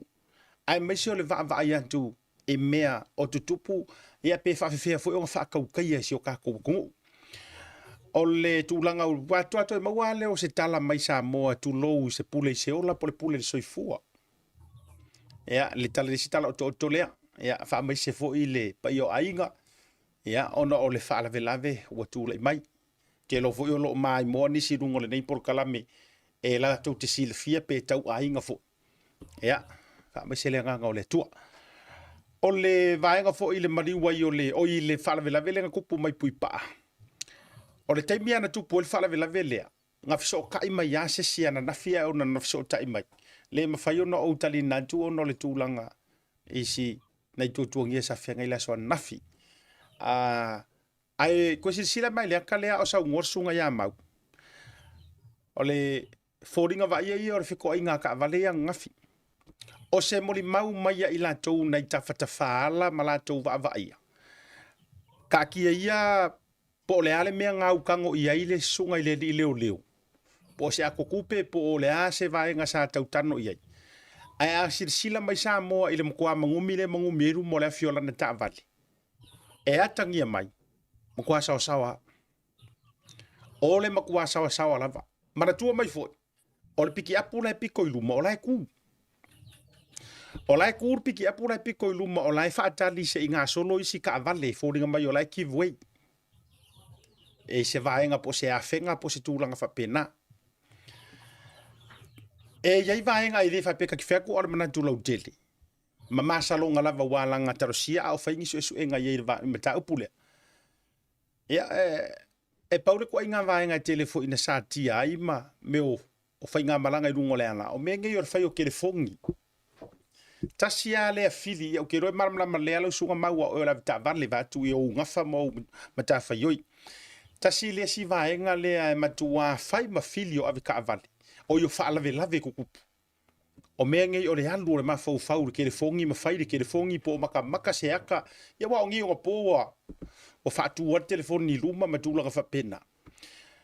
Ua mafua ai ko ai ngā whaalave lave. A sila fo ia o lewa na ile mtanga ruenga o leo. Malo mau wa sila fia foi tūlanga o traffic. O le mangumi ngai mangumi meiru mo pik o le ka avale ale leo. O le mtua sawa o le tūlanga fo wa iai. E fōringa mai ele i se whakauku po se tūlanga ai pe ua te. Ia, o le alava le tūlanga iai whaftai le tua. Le se o ripotia ua maua soi fua. Ia, ai tātou tālia pe ona e tau sau noa. Po fia akua iai e le whaingoni. Pe eni mō lianga e le ave ta avale whaatamala. Ia, matulanga whaapena. Ai, o le maka upule wa e sau ngoinga le ala soa tai au. E pipi ilo umanatu ilo whingalo. O le whako a saule la paka inga. Ulo fu le whamasingonga. O le whako a saule la paka inga ma le whakongunga e saanga koe whakarangoa e se leo ia Samuelu e au ngoa ma le iai pe au wai o langa loia. A le usawari de masinga karunga loka. Fato i foi, ia, o ala ngisi mea a koe whaasasa i ngai kaimi. O le ua uma ua whai mōrianga, ua whai kua inga, ua liki kua re mau fele o le mau whaamitalanga. I o ane mea ato e tāo fio file rei taimi a ura koe ka ua. I o a foi ni vaenga e. Ai e te tau foi, o na ave male ora. E le ka kauonga kalangoa umai ngisi o roo kao fia e au ngoa mangi ala kouloia. Awa o le upu moni ma le upu tautino le na. Ia, ai ui o le faina. Ai, ia Samoa lava ia ma le vainga lau tele i le mata upu le neia bese foi lau sunga mau ma le whafisiri atuai. O le asau sila ma sau whaafonga i nisi o i la tau mamaru le aturu. O ki fia whaake paso o fisira kwa vanga mo mua leo na tau mai le mele o kau leo kau fisiri nge kwa ai whafkai o mankua. O le vainga mua le ngā rua i le sunga ia Samuelu le i o i le ofisa leo le ngā whaari mai handcuffs le ngā loka rima. Ia, na matua sa mala tu lava il porkala mel te ia e lea vainga me tūlanga whapena. Ai ke ua koe e vaku i le si ia soanga so o mai e yor whapisingonga lava lea. O sui le whainga ua le loka lima. O le asenga ngana tātou i Samoa i sau tau whaafonga. I le vainga le ngā vaia kua ngā mai lunga le whainga o le tama lea. Ia ai waru koe sui. Ngā awaso ai rua ngā sui ai oi na vai. Ai te ua uma e ngā ua sui. E me whai nai tau whaasoa me le vanga lea. Tai a siata mo le avanoa. Ia, ole kulanga mua. E ka kau lava i le mtanga luenga o leo. Ngā wha ai keke. Ia lako ngai o inga umai whai. I le kaime escort. Wai kusa o le upalangi ngā le avele. E whawheau. A whasa mo le escort e whawheau. O le whainga lao le whawheau po le escort o le kaufia. E le whape hoi le ingi winga hoi ngā le e songa whai whape. A wai ai le si aka lea a kongo lea o mwhaingkui whai lunga. Le ngā mai kau inga koe le kalo me le sunga Samuelu. I ngai uo mapa anga sa iai. Kalo fia mai. I le nganga fo i lea. Pea leka ngā le o mai ati. A e sa whafua sei lam. Ma pea kūlei makaka mai e le sunga le i malo. Ma kūlei ngai luma. Eoi. Ai a fua le morianga. E le i oki se sia Samuel. Se tu lou lava le whafonga tapua i le tunu. E le i oki se si pe mai mau se soifua. Ia Samuel. Eoi. O le whakingonga lea. E ka kau onga koe whamangaku ma ia koe. Ma ia koe whamanatu pea i leo lo ngā rua whamsino. E le whapeo whakongo koe kako por kalame. Le tiu te tau ave. A malu le malo. Eoi. Ia malu ka ngaka uma. E ka kau onga malu ka ngaka uma. Le whakingonga ai o le whawheau. Pa le upusa more o le skoro o le whawheau. Ele ai ma se a whainga o le kua Samuelu e alu. Pawal mer for kalango yai Samuel safari sa yor fak po na. Ar kulang afo ile. Ya pila ba plan ka. So ya kayo ikaw kire fisiling ya kulang o fak ngong ba nga man pa. Ay angale ya ay may dungon po karamet sa ya ay kulang ba ayo sis ipo dung olimo Samuel karo may ngai ay kakasawa ko lang. Ayo ile si malaw. Boleh sa me boleh yan ka. Ola sila fia le le mtangal wenga. Tu lo lava le ka on mtangal wenga mai le. Kom sina se ya pa ya ise tulanga ititi tonu mtangal. Ele ai mase kulanga e fa aongo sila fia. E mafainga sola Samuel mai kai famsto. Ia la sola Samuel o makua I lo ele lalo langi akwa. Masa mo akwa lo famsto ka kai ngoya Samuel. Ar kulanga ho ile la uia va ai. Male ka finga mengo Samuel inga ya awangi imamulu masang kala ka kaya e o ka pua I famo ikai ave so ulang so mafo fo ile masok kala langona ole musu fo ile inga ike wa vala au masakala Samuel ole ale awala lo twitter la ua ya wa ke lowo ole wa ave ora famo inga ia siaki Samuel ka ikula ya ave SMI Samuel mai de meolo kum wai polo ka fia ia isi ka fia mpangta ar kulanga ia I le vai ngala kere so ka ko isa mongi makua I momo loto tangata ai mai se lava ka matua o ila ko fo nge yo matua e kai pea Samuel o se ola ko kali kai pea Samuel o se tama matua fo ile asifanawa le ala e yai le nganga ka sam ma le ka ke va ai lu kuskusi le momo loko ka kaliano lofa ile alo lofa pe a fu aku ile awala nga uya ko Samuel mai lo ai Samuel o ia no morima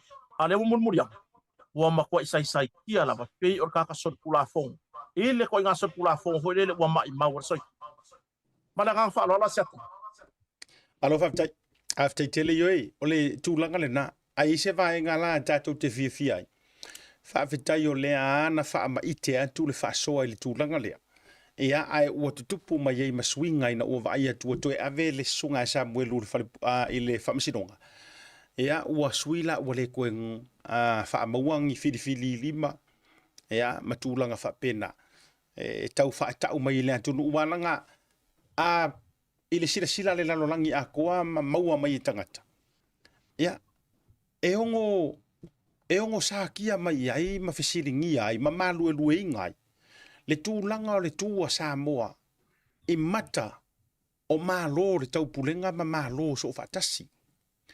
Awanga o ngā o harku ai ngā vainga lea I le kila sila mai a kama kekele ngā a o le defamation. Ai whaafirifiri lima. Ai whaafirifiri lima le defamation na Samoa. E matua ai fesili ngia lava. Ya mese o le lo mai le fongo le whaingei. O le matua lo mai le fongo le whaingei. E fio aku le kupu Samoa ma isi ka ngaka o kaupurenga. Ai a kaulu ai mangingo la le kupu pere kangia ma pere sikengi wa oia fo le taita I o ma lo taupurenga. Ma pale mia ma kungu ma law enforcement aisi a kungu. O le treatinga lea o le defamation na Samoa e makua henkafli mai filifili. Ai escort mai leo ko lua se fulu le fast food. Ia ai longa I si Afi ala. Ole ase vai ngalo tele. Mana foi fali sofi da ngalo tui mau tui vasa. Wala ngo kiri lo foi paying defamation fa peanga treaty o ko Australia. E fa fili lima. Ioi. Ia makau ku le solo sanga. Defamation it's just something e mafayanga laku kanga kaya fa kalo fa ku yai pai mala fai wa langa ile ongi me. Ala so tau amata mai se fina ngalo tu vasa ona tau ona toi pasia tu le sunga ya mau. Ola se kau va ai mai aku u fafo mare treating nga ia vai che ko sira mai ka leva kunu. Ai karo mai Samuel anga pi e henka filifili lima. Ia. Mawala e tangata mai fafo malama. Mare solo leo pe o le sava vari le fu avo ilele. Ai ole escorting ole kangaka nga ole kau fa le anga elise manga sala maku ya. Ole ha se la tau fefe, e ngai fa fefe kanga kai aku Samoa, fa pe wa pius ke le kako. Ole ha so manatu tu vasa. Ia, fa tai la vasia kamar fa fisili ia. Ada makua mali ia dia ko nga mea. Ke wa nge ku ila kilo ia. Ia, awa le ngati, ka makwa. Wo ye kongu ko ngā mea ia. Ko mea lu pui. Ai, afa peo ngā ele convicti ala usarkulafo. Ele I whamangianga. O lai ka fia o ngi masa salonga mangi kua inga. E ke ka pe ngai ia lo salonga. Ele ai mase mea la whapupi inge ngā han ka pinima. Se iwanga ngā wape o oele ngā o kisi tangata. Ai e sola. Porque kai mea la ki koe kuon malai wāne le Oscaria. Kai mea ngā pi e rom hen ka pinima. Ale mea la ki sa ungi la ka fia o ele I whaia se morianga. O le ngā ka au mai o le o la moria le. O le ai mangi ngā mea o wa I ingi hen ka. Mga ngā e se whasio ka wha moi ngā wai lewa. O moa le rua koru wha ka ngaka wa mai maue le ola I a kaika. Io la venga langa ko ngā mea ngai ave kaika. Ioi. Ale mea le ere sunga Samuel. Ele I whamao ngia sarkula whango. O le ngā sa ungi ngu kusa leo riori. Ele la sa mea la wapi engi. En kaf se wanga. Por ka ngaka ua whamao ngia lang sori kula whango. A koe a mai la se singa case. La mai wharpui mai I. E o whepe wape alo kuri lo whasalanga koe moria oi. Ele ia ka vai I kaka e. Ai se ronga makua I e whasioka ngaka makaukia. O koe roro ingi me whape ngā I whiwhiri piri ma. Ma vai pio ka kawai Amerika. E an mea reingai. O le whaia whamasingo. Ele whaia whamasingo. Ala o handcuff limba. Oh my syringe. Sa o si whawhawhingi. Oh my syringe. Okay, I went to ele foi from Samoa, o le mea ngā. Alo. O le si mea lo ke kau karkarnoa kuai. Ngangi ke o se SMI Hardware. O le fo maua waku. O fa popo e sorkula fonga le fionga le faipule. E le fo kavara waku. O i fo mangisi murianga fa popo le sunga ya fa tau malama. Al fesida lo kangaka. Afa kai mineng sawi. Afa yung morianga o pura ai sei ColourShop pura. Ma kupo ke palo. Sa ka kaula ang ka fia so fo fai pure. Ele fanga en taito ya ru palo. Pa pe o meanga ka kolo afa bo ye sa sorkula fongo. Ua fa maungia. Awa ele yo iso so ngana o meanga o lo ko kilo. O morianga ia ka fa aka mai. O mesa kai mai lo isi. Ele ngi so enga leo. O mea sa maor ko ngak mea vole ka ko ori. Ke mang ko vo che foi le nga. Ya nga. Por ko nga mea nga. Ang kai fia so mai mangi. Awa ele ka ko ngo yo pura ele fai pure. Pa fai o inkulang va pe. La me nga le vangi mai lunga leo. Ia morianga ko fa longo yai. Ile kaimi. Sa ngia ko fai pure ile paloka. Yo foi le afionga ya. Fa ka malama. O le nga alua whakamalama e ngā lue malo. E au ngoa mangi ngana. A le pengo vai mai a ua furi kakangi e su e mea mong. Le ala o ke roa. O sa mai peo le o sar kama voi le po. Ore la ore tau tsunami. Punga mea punga tsunami e le ro se si kai me sa wai. Le o sa moi mori anga fo ui o so mai. Makua sa o le ka la roa fingi roka kongu o sueki. Makua nothing is forgiven. Well, nothing. Yo sa uya paso aku nga uinga pokala mele wa. Ile akale o weng muka ko makai. Ya si ka vai la le va so fo. Por ale si akale pela sa uti ke me. Ya. Alo am dai. Ele le ya na fe mana tua si o to fine switch.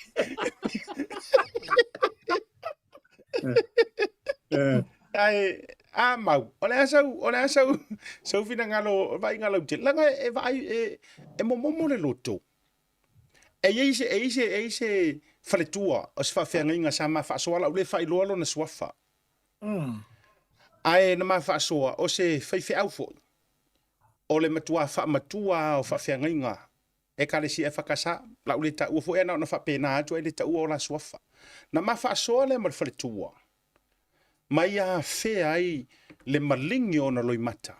Inga ua vai aku kamalea.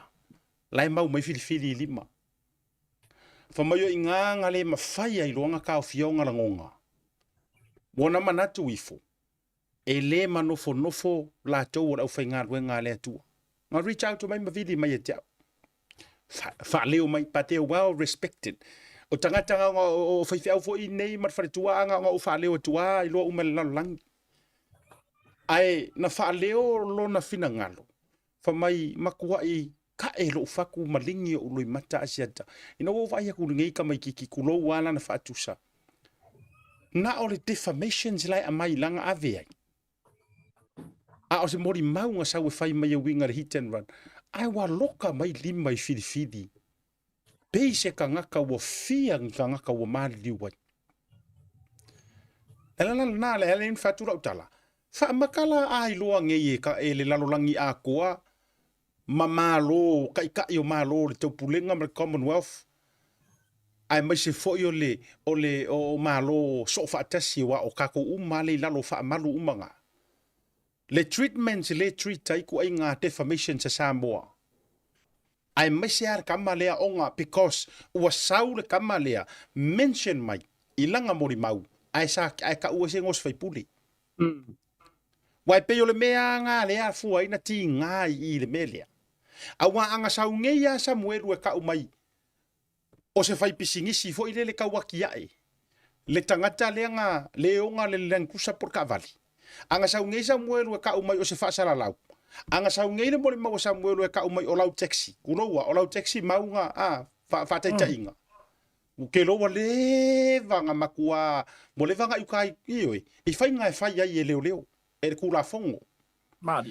Ai onga ore kanga kale o sau mau o ia Samuel ka umai le mori mau langa ka avale o se kanga ka e matua e faonga longa ka mali anga e faonga longa ingoa I tūlanga o lo iai tau aloa e faonga fo ia nga kupe manga pisingisi wa kanga ka nga declare he's $1 million man I kokongo ole iyo motofono ele ole mea e ala le o ka mafai uma yar kula fongo e fai se fa malu ka mare ala so fina ngalo I le vai nga lenga vai amana tulouti fa tai sia ta mula no fa tai for fina ngalo fa dia o tui vasa oi au ka ko yai lava I le ka pule I le vai ngala tele le I le sunga Samuel male a wala o lo escort ko ya mtanga rengo le o se kulanga fo ile e la ngona ile le suyo manato le tunu aka ko va ai ngi ile I aka skamo Samuel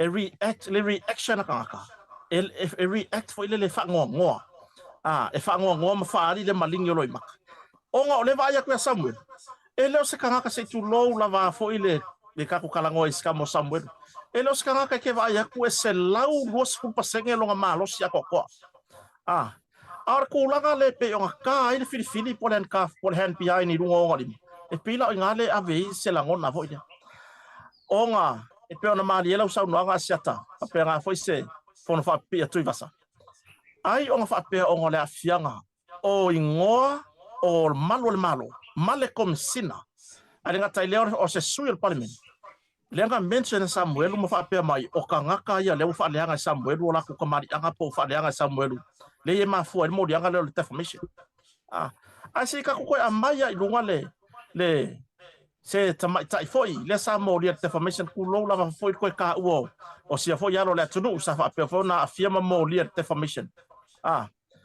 ile kama ika I pale mia masui o le pale mene o sui o fanga malo tu lai o la fonga nga kai la fonga de woka ko lo uma ai sa uma mayalo nga le kai me vala wela nga ka wai le ka fia sa uma mer kai me vala wela nga ka pu masau makar kala ngom ka kala ngo ia ila ku sa ka po ia long fa mo fa pe nga foi se li fa sala lau le ma se nga fa sala lau mai Australia ya le ke le nga ka kasimar afaka nga kai maka yang por kalami o le wingo la kala le ka fakaka e mau le ava ngo sa wai makar kala ngo aku ia ila ko lo ka po ia o la fonga kakangi sa fai le tai yo le malo sa fai min star ka peneta sa fai le tai fono le va fai po min star fa to le fionga la del maliato ai sa mau la va la sa ko e o mai kar kala ngo fa kalo fa kuiria Ai se I maua foi se ava ngoa fa penga skamo Samuel.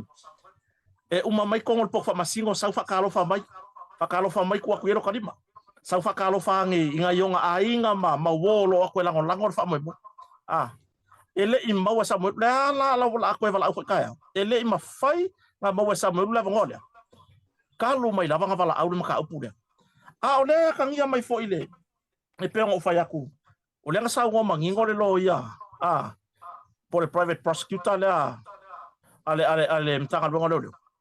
E yai morianga fa opopo. Ma morianga yo sui ai si morianga lang fa bom. Longa winga. Ole study ale o fai ale mtanga longa kai mingi.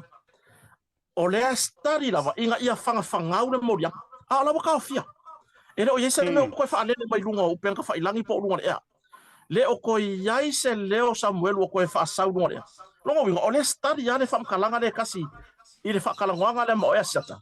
Ile urua I kai. O le mea la study ma whanga o yan mo yang. Longo winga. A whai eser kalanga. A whai o e kasi kangaka.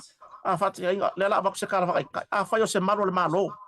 Kasi le maro le malo. A mau ki ngopo wa koru se fulu mo yang o defamation le whapea whai Samuel. Ai se hal mea le kaua whai kongo se mo yang se kasi. Inga ia whapea mai sol. Inga le di ma mo yang o defamation. Ana mele le fa pe mai e ko ai mo dia fa pu ai pe o kulangan va ngala kele sia ta pe on tatu tata no o se ava no o sia fo ya lo le tunu alo fai a fa pe foi la ai alu ka ul mango la so ka ai le kala mai e mau ki ngofo se ka kuri maka ia la so ta ya e mau ki ngofo le mau o se bango e sa wesa mo fa malo po malo pai malo la fai ai no mai mau wa foi e fa ke ia foi le la uia va ai a se tar kai mi a ko sa unga lue mtanga lue sa unga lue prosecution e kele o kai mi sa unga lue le I kai fam snonga mo fa ngolongo I mo me tawol manga fam snonga wo va ko melia e fo I la va ai le kulanga fa akumuli o fam snonga le Samuel mai o ke fa amu ia ya Samuel I longa kai mi awa ka uma mange ka pu e mangimia e alu le lumanga yo kilo ye pa pesole le maka o ki o le defamation na Samoa ova male lua se fulu leo e faia lesko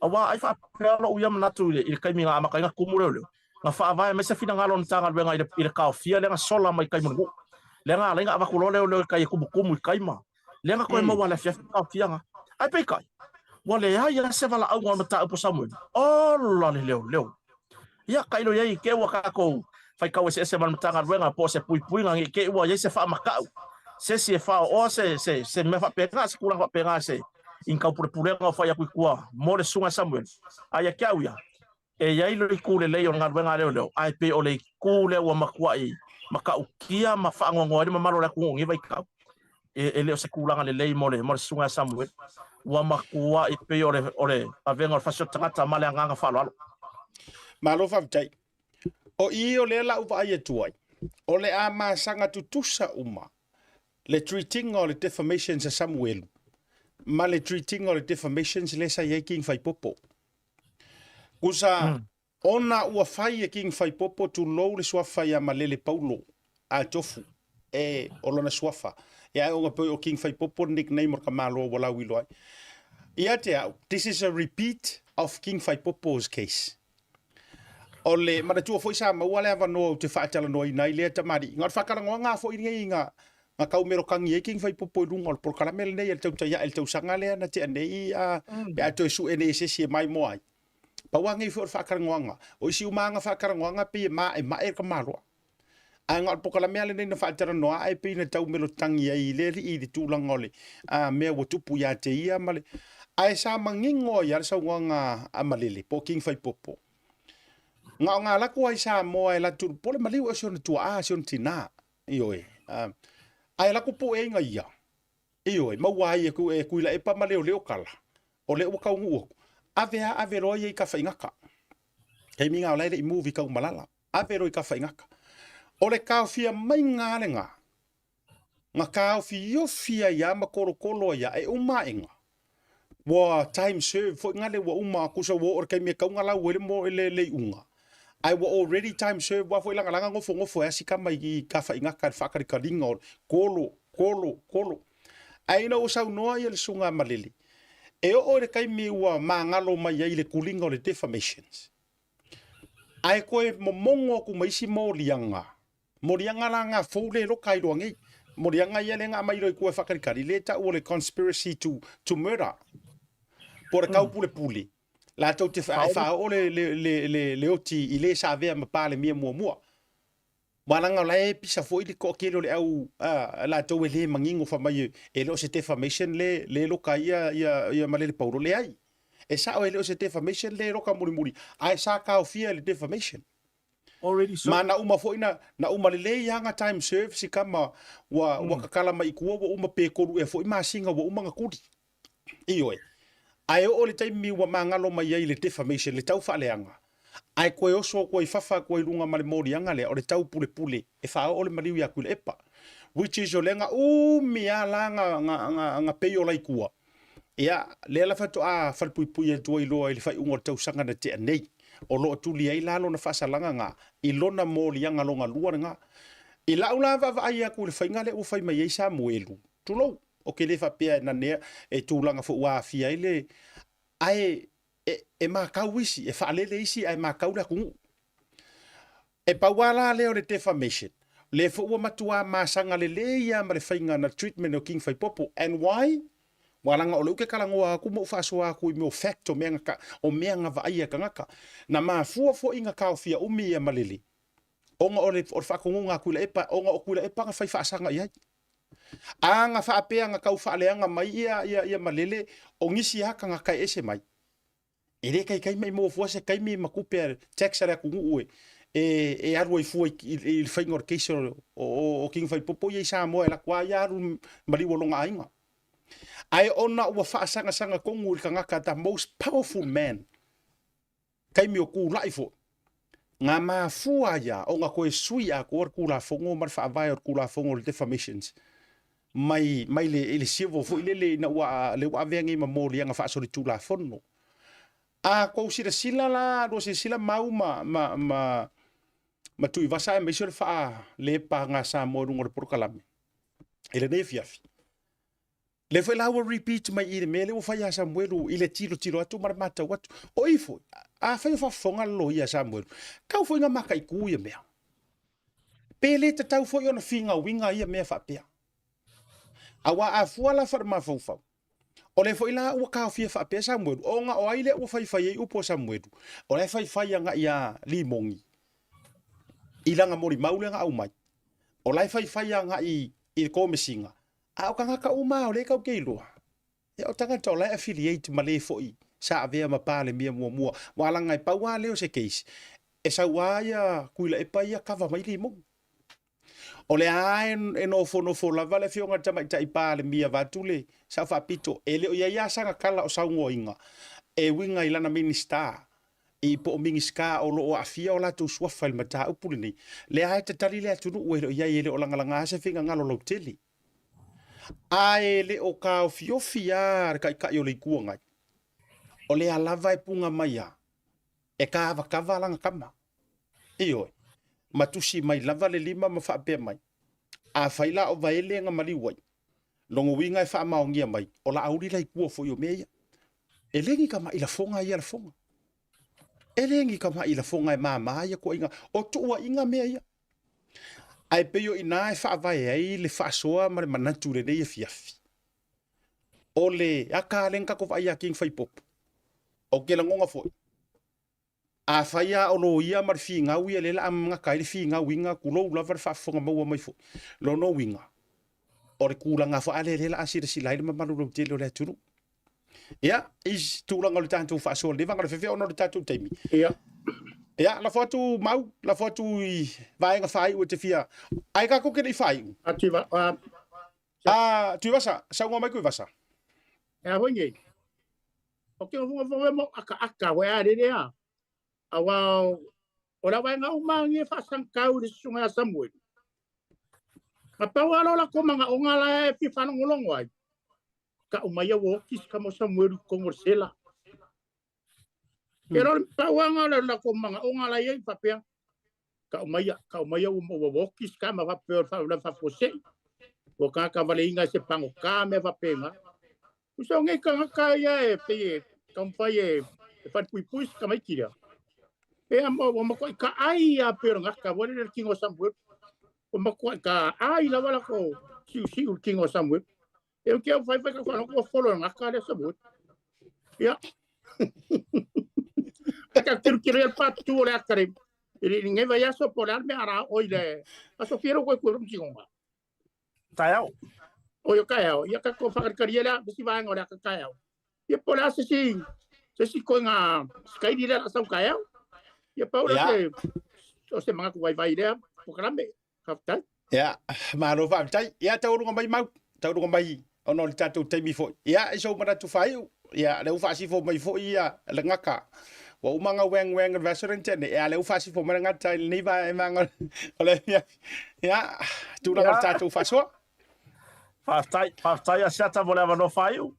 Ia, e mo mori le ngā whaftai le mamalo le tunu. Leo ke whai ak sori. O, kare ko a kele le mwhainga mai moa ingar kako por kalame le ngei kaimi. Ia ka ilo i lunga le YouTube, a lunga le kaimi ngei i lunga le Facebook leo ke kilo ki ai sori. E le aia li wo kako whaingo mera le mau lunga ari e. Ia, or ko langa lava ia whawhetai le mamalo le tunu. O lo kurikuri. A pū lava kako por kalame. Mose update. Ai mai se foi ngai ka ku kala mai Samoa ngai ia mare to fa foi atu vasa. O me mong ia. Anga fa pe o ngofo ia fi ngoka yo le sami le mea. A ko fie le ku e o fiolai.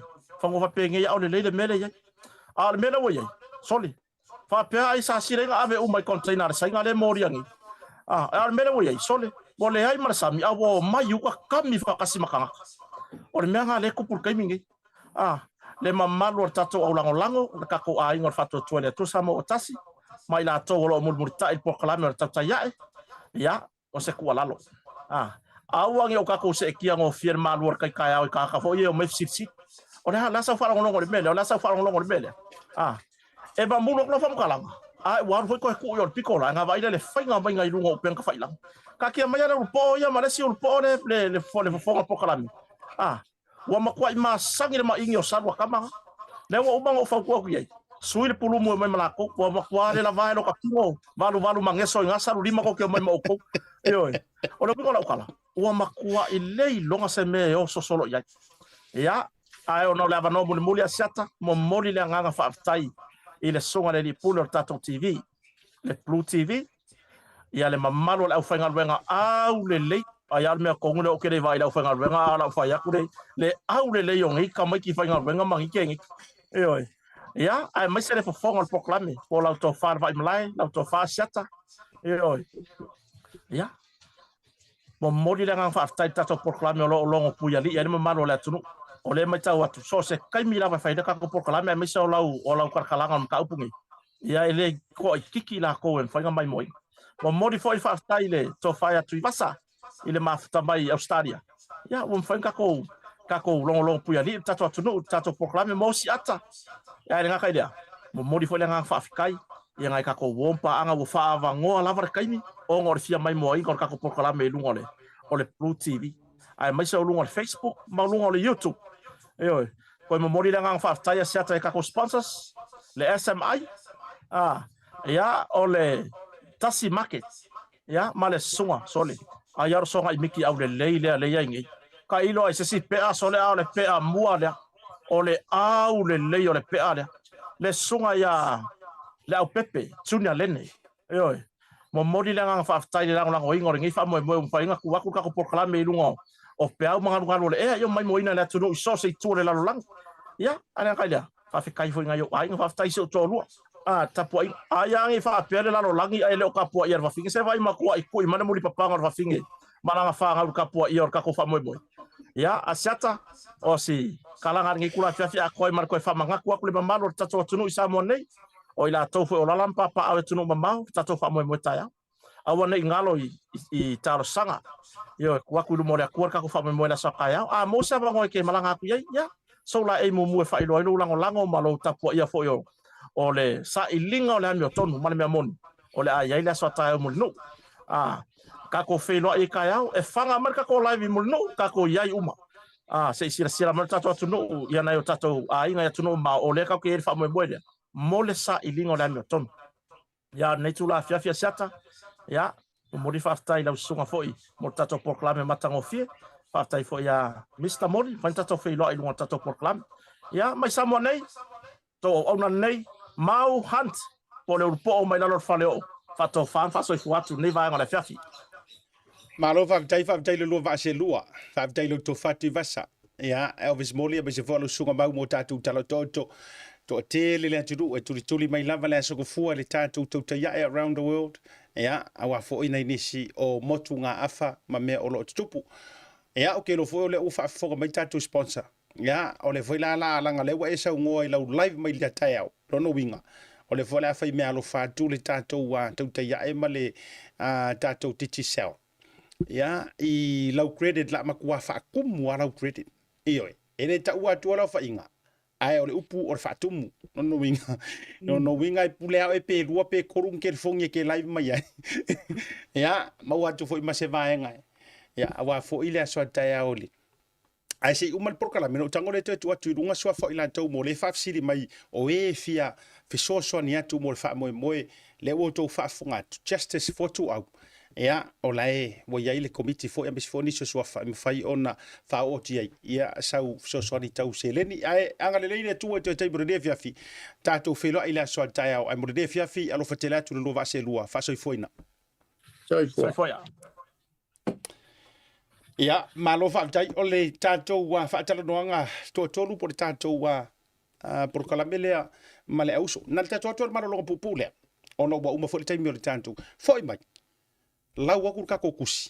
O le whetoa o mai e teau. Le tusi lea le fionga le whaipule o whaasale le anga numero lua. E na ia kilia ai le ea. O le kele i o ngei ea kau kilia. Ai wa mafua fo inga ngamu le anga le ea. O le kele o le au wha ngamu le anga ea. Whawhonga maua la tiro. Le wau tauri maina. Pavtai niso i la tau sao la tau so teimai. Ea, e wha manino i le tūlanga. Ea, o le vaenga lea wa au mai ma mori ku mai fo ile sua fosingi ya fai pule e o talo fai e o fo yo le sui minister lango le matanga ruenga tupi ka kokula ile malolongo pu foi mai ya lau ka kokusi ya malawe marka kokus fai Whaongale tautua le PacificEzy na masino February e mapawai lo vanoa te manu malo ai whailonga tupe tai lua se lau ta lau sautia mo ana paanga. E se fulu whailonga mo tātou New Zealand nei, ai se fulu whailonga mo Samoa. Mai se ina na nei whapitoa la so tofi lua se fulu maraivo February. Awa ne ngalon download le PacificEzy app i lau telefoni whebe ai, ma la fwai o tupe whamamoli i le nao le lima ta la le tatongi. Olo awa no fwai le direct transfer te posi sa mo i lau se leni le tātou account, ma whaatino la fwai no au se leni whaonga ai le telefoni, ai inga whapitoa. Asiasi mai loi o tātou ofise tolu o tara o tāhuhu po mangele. Bevala au ile o borsalau o tasi onono. Po telefoni masandi o le lua fituono fituiva fitufa. Ma le lua fituono fituiva badufa. Ma fesili mo se la lae lata atu mo oe. PacificEzy. Ola pa anga mo tupe famo modi Samoa.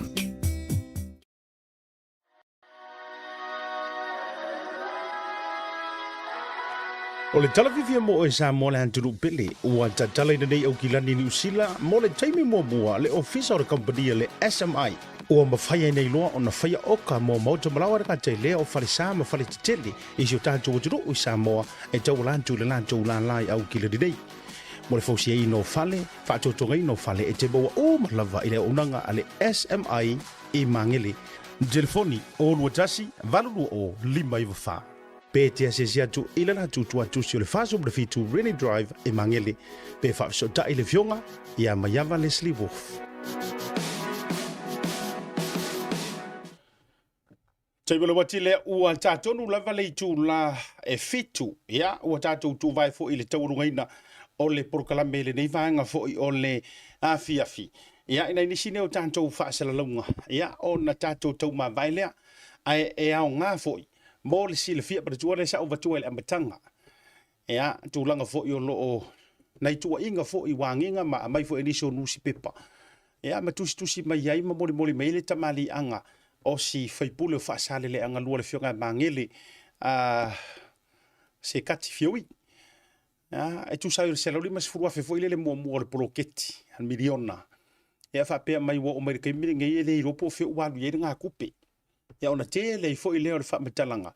ia matau le ngai nai le tamali angole nei foi a faipule ia ale la wo tau le maina ia le tusi le sa mori mai o le tusi fa lo tele fa sala la wina lo tele lo sainia foi ele fionga i le faipule por min sal ngola ngo tupi ia le la le atu ina tu lunga fa tau ina tu baile o se tusi tele ia wal fa fonga ma wa le atu no ia o lo mai mo mai maku fasidi i le kali o le makaupu ia o le tusi ofisa o le fono fa vai tu malo fa sale le anga numero lua aso ngafua so lua sumareono le masino February lua fe lua se furu male fa silanga fa lo itele tu a inga ile fa ngai no tupe mo le antina e o le tu malo o fa sale le anga lua o te fa tu lo watu sa mo ile fa fonga ta pua ile dei vai nga fo yo le aso mai lava i mo te tele se ya pa ia se o pito titi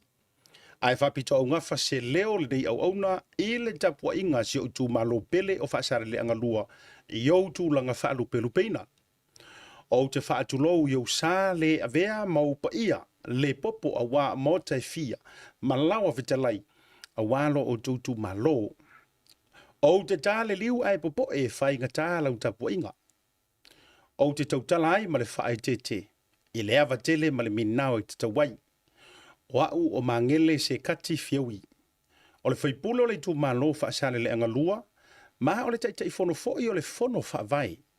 O te tu inantu rei fa matalanga alo ia e talia tuai i fa sala launga, ua tu ua ia iau ile fa au ngaina o se leni mo le poloketi ale tu malo. Le pa iai o si o tu malo ma le fa fonga Samoa, o te tau tino antu ma le fa maoni anto atoa e fa pea. Mua. E le ai lava se leni o nei tupe, uma ua tu ua ia iau na au whaongaina. Lua. O le tusi siaki malona whaongaina i ngā ruenga whaatino mo le tu malo sa iai lava lea i le songa i le whailau tusi o le fono whaavai talu mai le amatanga. Dolu. Ua tu inantu le lipoti o le whaongaina o nei tupe uma i le komiti ngā lulue i le matanga ruenga o tina matama itai maanga fiso tai o loo ngafa ma le poloketi o le antinae onu. Mo lala tau wiloilonga masani. Fa. Ua saunoa le avionga i le minista o le poloketi o le awha amatu watu se leni o totoe mo le wha wina o le poloketi ali tu malo pe a mai ai loilonga le komiti. Le pa iae o si o utu malo ma le wha fonga Samoa o te tauasuasu atu vai mālui puenga, ia ai o finangalo wa afia, ai maise o lau tapua inga, ona o le nei mata upu, ua tua ia ai au, o la o tau whaipule. E le mawhai ona au whaia se tūlanga, e wha māma sangi ai lau tapua inga, pe tau vale ai foi, au malau ainga. Ua o tau sila, ua o tau sila fia, o le nei wha moe, mo poloketi o se mea fou e le iai mua ma e tele ona lu i tau a o tau whaatulai. Tau whaatulai mai e pei ona tātou mori mawina i isi tu malo uma o le aturo. Ai ele avea ai matai tai fono o le fono whaavai le tu malo e tu maupea lo utaritununga ma le whaatua tua i le atua soifua na te whaia mea sirisili mo le tātou i tu malo i nai tausanga o tutoe o le nei paia inga. A wase ai mo lau tapuinga.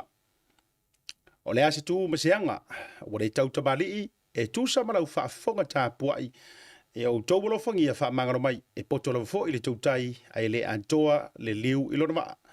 O lau te talo ia so uma, ia i lunga o lau tapuinga mamana whaamanuianga mai le tua, nei maso umalava. Whaia ma le whaalolo tele, sainia, fionga te whaipule, mangele se kati fiaui, i tu malo whaasale le anga numera lua. Ia oranga, ioi. E la sisi vahe ngala akaku koe ka pisai fua. E le ama sisi vahe ngala alai fuanga koe kusi fua le lima. Lea ua tautino le solo le tamaloa, o lea ua faa manino i urungalu, ma faa mapu e fongatia, le fina ngalo mala malama. Awa anga le wha maongi le sau ngoanga e me se foi o le tūlanga le wha ina o nei se leni. e le makala ia senga le finga ngalo le mingiska e o wina le fa moe le por mingiska o kupe por mingiska fo o tamaitai maanga fo tai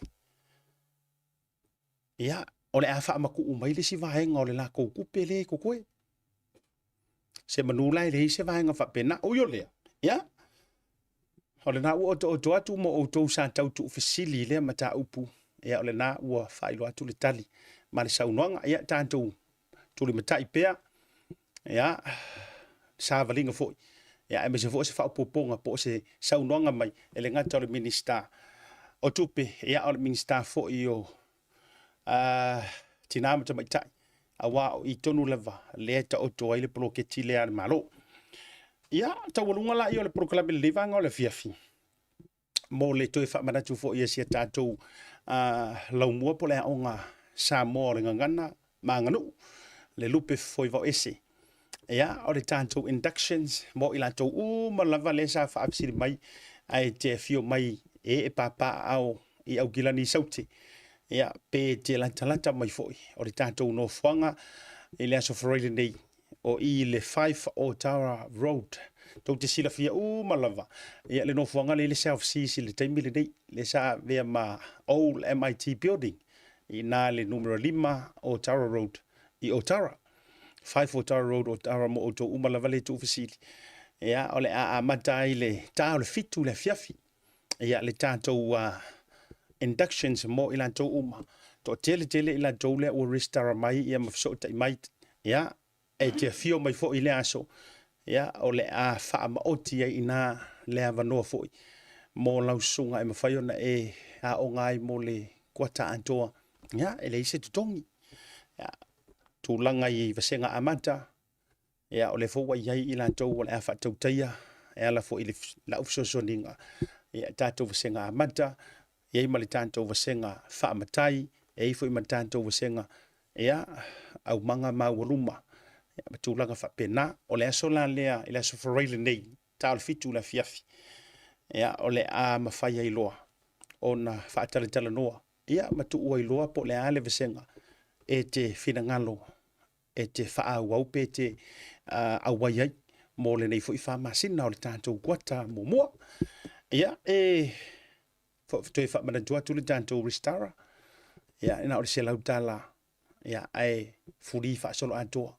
ya le tato por kalame mo le fa e o ina fo tu langa i tau i tamaitai ele ngata o me tau lima ya o le lalanga ina o le itonga ya o le ngao singa o le siapo o tu langa uma fa pena ua mafai ona fa lautele ai le au nanga mare tau tua ya ale lupe foi va esi no wingala ele ngaka nga ole o ingo le sula konga wa ole siking ia mlista mai tai o matuale le yale le sula konga walanga ole me wa o fa ka uloko ai aku ku la ile langa ingo le konga male amatai no se ala ia male fotua i no ngianga ia mala ole fotua ia o matua sa pasui fa soro aku ro inga ai le ia le loa le tamaitai o le ale vaenga o le ngana lai fa ngai na tautalai le sulaina o le malo po le sulaina o le tonga ia ala fo ona ia loa fa feo na fotua i se ala ia makulanga fa penga ia o fo i va ngana e fa ngai na ia tulanga ia ngata ilea ma o tanto beginners ia o mata upu amata mai lava le fa leoina wa kasi la le vaenga tau taulunga tuai ole fa e ke rongo fie o io te rongo fie lava ma ole mantau fu ile na inisio le au tula to e ke rongo fie ya le sikanga ka sikaili mai nga o fai ka kusi o lona fa le oina malanga ka unga up e ke vai o ia e ke rongo fie le fa le unga up o ina te maua mai ai ele o se mea na maua mai ona o se nga vai ia matulanga malama tuatu a ole tele yo le au fai ko kusi masasa mai loa ma de tu foi la o de tusi a e fai tau ai e ye tusi ele o fa nga ina fa mafa ma fa ilonga la le na ya fu ai fo a e fa alongo i lisi ala nga upu e se al fa le o nga i lisi ko inga a e fa alongo i lisi kula fa le wasasa mai e se alo fa longo le fa leonga ma fu mai la le nga ole siko ya ingor ko inga nga mala mala mai lo le leire ka unga ma le fainga ma le fa singo manga le upu a ole sila ku la fali ma fai ka usa o mai ai le kusi ia ole tusi la nga te le fa le wangi mea te sila yo vai nga e hono tau ia ai au tu sila fo ila le si mea o tumu le taimire nei ua tele lava fo i ina o mene yo fola ava ma meo la unga e peie mafua o na o ona ina ia whaasaulunga o le social media. Ai vai la ia i le kaimire ngai. O le launga mai ai le si kula fale le YouTube o le si mariu ua launga mai ua folasanga mai ai le whaipoiponga. A le si kama i fo i kula fale. A la sa launga ai le si le whaipoiponga. A le ua launga mai ai le si i le mariu. A o le au vivi ma le mamanuina la vale tasi. Ke rongo fia. Ia ua matuaf nunumi na le lalo langi le whaongaina. Wa ese a folasanga e whaongai maliu, ese folasanga e whaongai foi. Ele wha mapueina wa sofia fia. A o le whatau walala. Ia, mo tātou ia whakua umanga e foi me whailo makai Samoa. Ia, saulo e utu vai le lupi. Foi vau ese. Ia, e fiso soani e tapu e ati oe. Ia, me se foi o tūlanga. E whaafea o na whaongaina lo matai, e whaafea foi o na whaongaina lo mo soifuanga, tautua upu. E pe whaafea foi o na mamanu sau tautalanga. E oe. Whaafea o na amata ma fotu ne o manatu. Ia, wa foi le amakanga o sau kaukalanga. Ia, pe whaafea o na whailau whaatu lima. Wa he o le whaaku lima ele ilo elisi. Au le ale winga o le name o le whaatu lima. Ai pe o a upu e ki whaongainga le whaaku lima. Wa hiri si whaaku lima e umaenga. So le ole la unga a ko fa kulima. Ah. Ioi. Ona fo ia mafua mai. Ya. Wa sa pasui. Ioi. Wa fenomia isolo. Ya, le uto mo mene. Ya ole taua fo ole am fai fo na fa so nisi ole au puputo ma le au fueloloa, ole au fai tofa, ole fue afa ma le fue fuesina. E te tala le avanoa, ole ala to fa so fo mo uto. Ya. Aso ole tal fitu le filas fraile nei. Ya ile address le na le 54 Tara Road.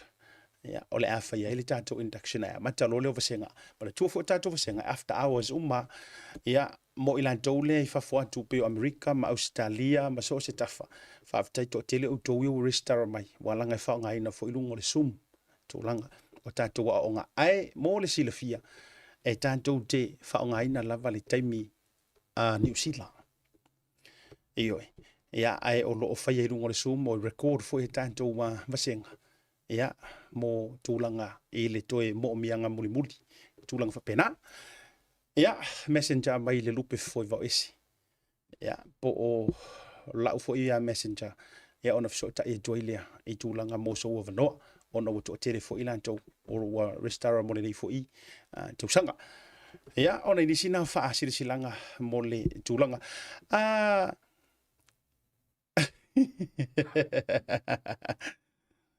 Ole fa talo fa tu se uso le sunga le atawa Savea El Harrington Lavia le mafuta mai e le porkalame ai ko kiki amisi ya ole I tangata ia na fa so ta mai fa mole le atawa polo sunga Savea il vai ole ola pe mo e Australia ole fina sa ili mai sunga ya tuivasa ai tofa tuivasa Elvis Moli e foi nai ainga mai siero sala to so tai mai atia fa mole fa fsiliatu pe ua yaini no foanga I Australia ma America ua fa tawi nai le vai ola ai a fa pele ai fa mole pole a foi le fa ongaina bale tulanga ole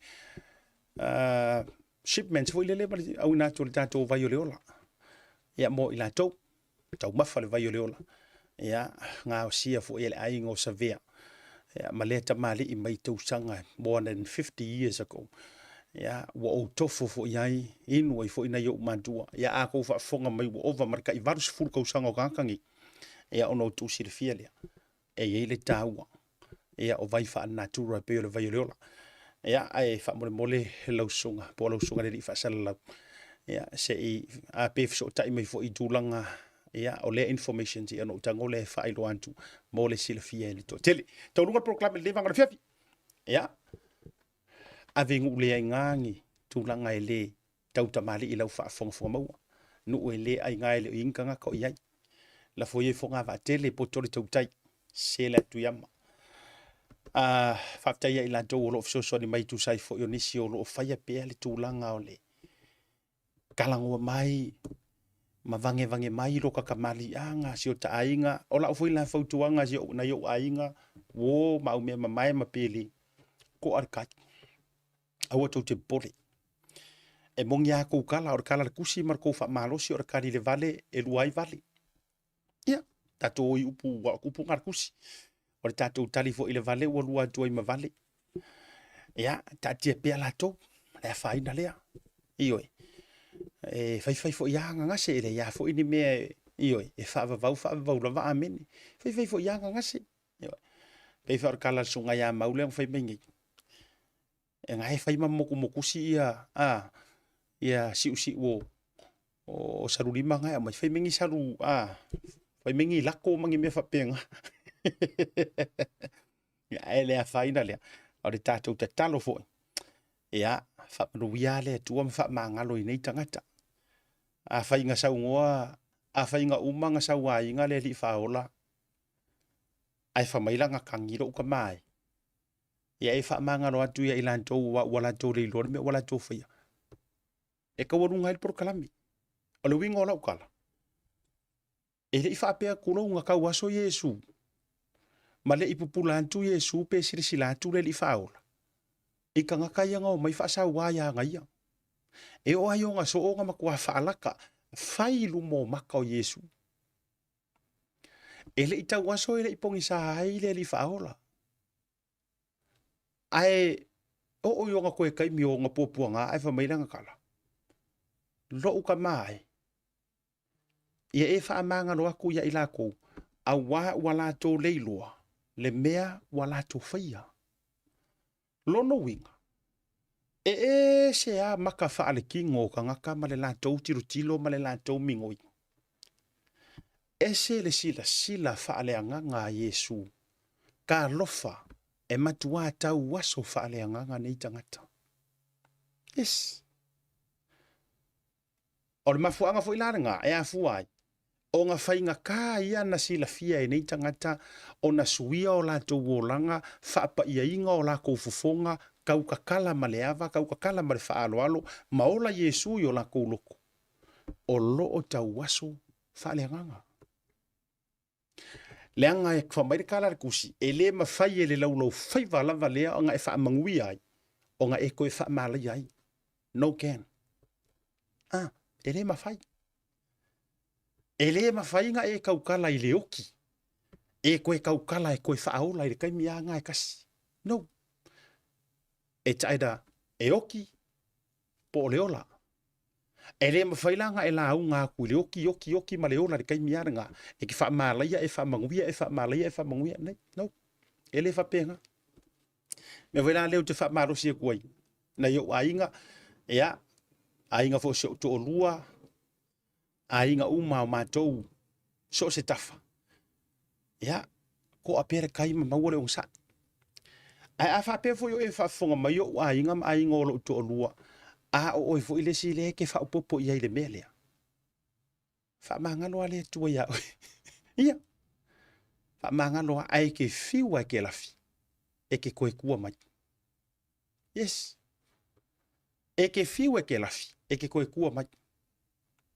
Au whatula utala. O le tele i o tangata e ngutu leanga mai a te au, ma o la kou whaia ukala leanga, e maua solo mai e kou mengi solo iskangaka. Ai umaenga walili mai, su e akuse pepa whainga luenga. Asiata wha mole. Se isu e mai, ele a fia fuanga i kangaka ioe, langa e ifo i matangata e moni lo lanto waro lofa na tarusanga mai ngai vaenga i fisosoange koe.